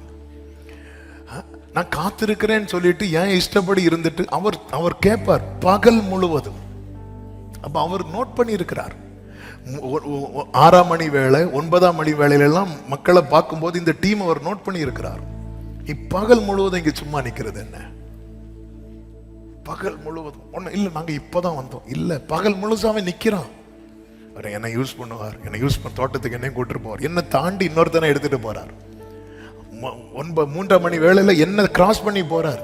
நான் வெயிட் பண்ணிட்டு இருக்கேன். என்ன கண்ணுக்கு நான் நினைச்சேன் என்ன அவருக்கு கண்ணுக்கு தெரியலன்னு, நான் நினைச்சேன் நான் அவருக்கு தேவை இல்லைன்னு. ஆனா 11ஆம் மணி வேளையில தான் புரிந்து கொண்டேன், என்னையும் அவர் தெரிந்தெடுத்திருக்கிறார், என்னையும் அவர் பயன்படுத்துகிறார். தாமே காத்திருக்கிறவர்களே, உங்களை பயன்படுத்தாமல் வேலை முடியாது.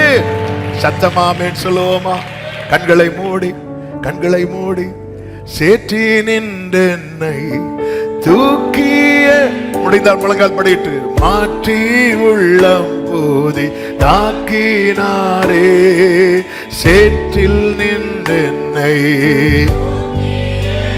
ஜீசஸ். ஆமென். கல்லானயன்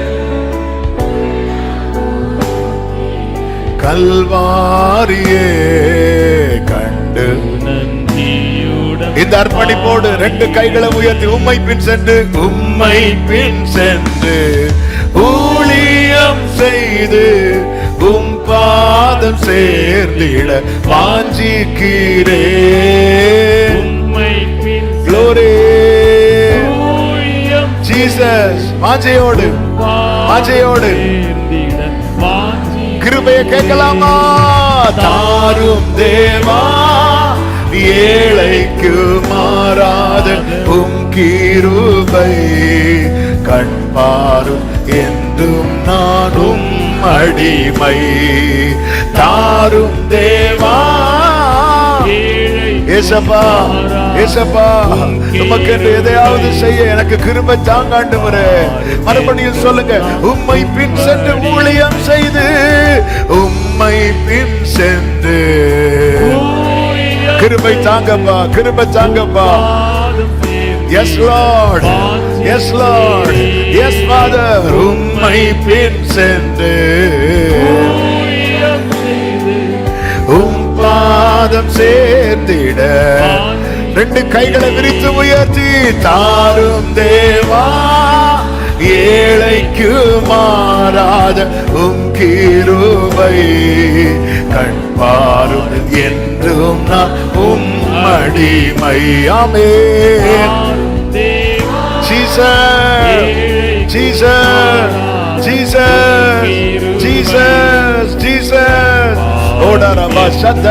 கடைசியாக கர்த்தரின் சித்தம் செய்திட கர்த்தரின் சித்தம் செய்திட நித்தம் தத்தம் செய்தேன் என்னை அர்ப்பணித்தேன். ஆமென். ஜீசஸ் தத்தம் செய்தேன் என்னை. விரும்பி சொல்லுவோமா, இயேசு அல்லாஹ் ஆசை பூவினில் வேறே இல்லை, என்றும் எனக்கவர் ஆதரவே. Glory, glory, glory, glory. Jesus, Jesus, Jesus. Amen. Hallelujah. ஆனந்தமாய் இன்ப காணா ஏகிடுவேன். ஆமென். ஒரு விஷயம், வலது கரத்தை வானத்துக்கு நேராக உயர்த்து உங்க இடது கரத்தை இருதயத்தில் வைத்து, ஆண்டவரே என்னை கொண்டு நீர் என்ன செய்ய சித்தமாயிருக்கிறீர் அதை செய்ய என்னை முழுசா அர்ப்பணிக்கிறேன். ஆண்டவரே உமக்காக அந்த தேவ ராஜ்யத்துல என்னையும் பயன்படுத்தும். அந்த முந்தினவர்கள் தகுதியுள்ளவர்கள் ஏராளம் உண்டுப்பா. அந்த கடைசி மணி தொழில கூட நீங்க சிலரை பயன்படுத்தினீங்களேப்பா. காத்திருக்கிறோம் காத்திருக்கிறோம். இந்த பூமிக்குரிய ஓட்டத்தை முடிக்கும் போது ஒரு நிச்சயத்தோடு முடிக்கணும். கர்த்தருடைய சித்தத்தை நான் செய்திருக்கிறேன், கர்த்தருடைய சித்தத்தை நான் செய்திருக்கிறேன். அந்த எஜமானுடைய சந்தோஷத்துக்குள்ள நானும் பிரவேசிக்கணும். ஆண்டவரே எனக்கு கிருபை செய்தருளும், கிருபை செய்தருளும். எஸ் லார்ட், அர்ப்பணிக்கிறோம். இந்த வார்த்தைகள் தொடர்ந்து எங்க கூட பேசிக்கொண்டே இருக்கட்டும். ஒவ்வொருவரை ஆசீர்வதியும். தேவ சமாதான கிருபை சூழ்ந்து கொள்ளட்டும். மகிமை அனைத்தும் ஒருவருக்கு, இயேசுவின் நாமத்தில் பிதாவே, ஆமென். சேர்ந்து சொல்லுவோம், என் ஆத்துமாவே கர்த்தரை ஸ்தோத்திரி, முழுவதுமே அவருடைய பரிசுத்த நாமத்தை ஸ்தோத்திரி. என் ஆத்துமாவே கர்த்தரை ஸ்தோத்திரி, கர்த்தர் செய்த சகல உபகாரங்களை மறவாதே. ஆமென். ஹல்லேலூயா. God bless you. கர்த்தர் உங்களை ஆசீர்வதிப்பாராக. ஆமென்.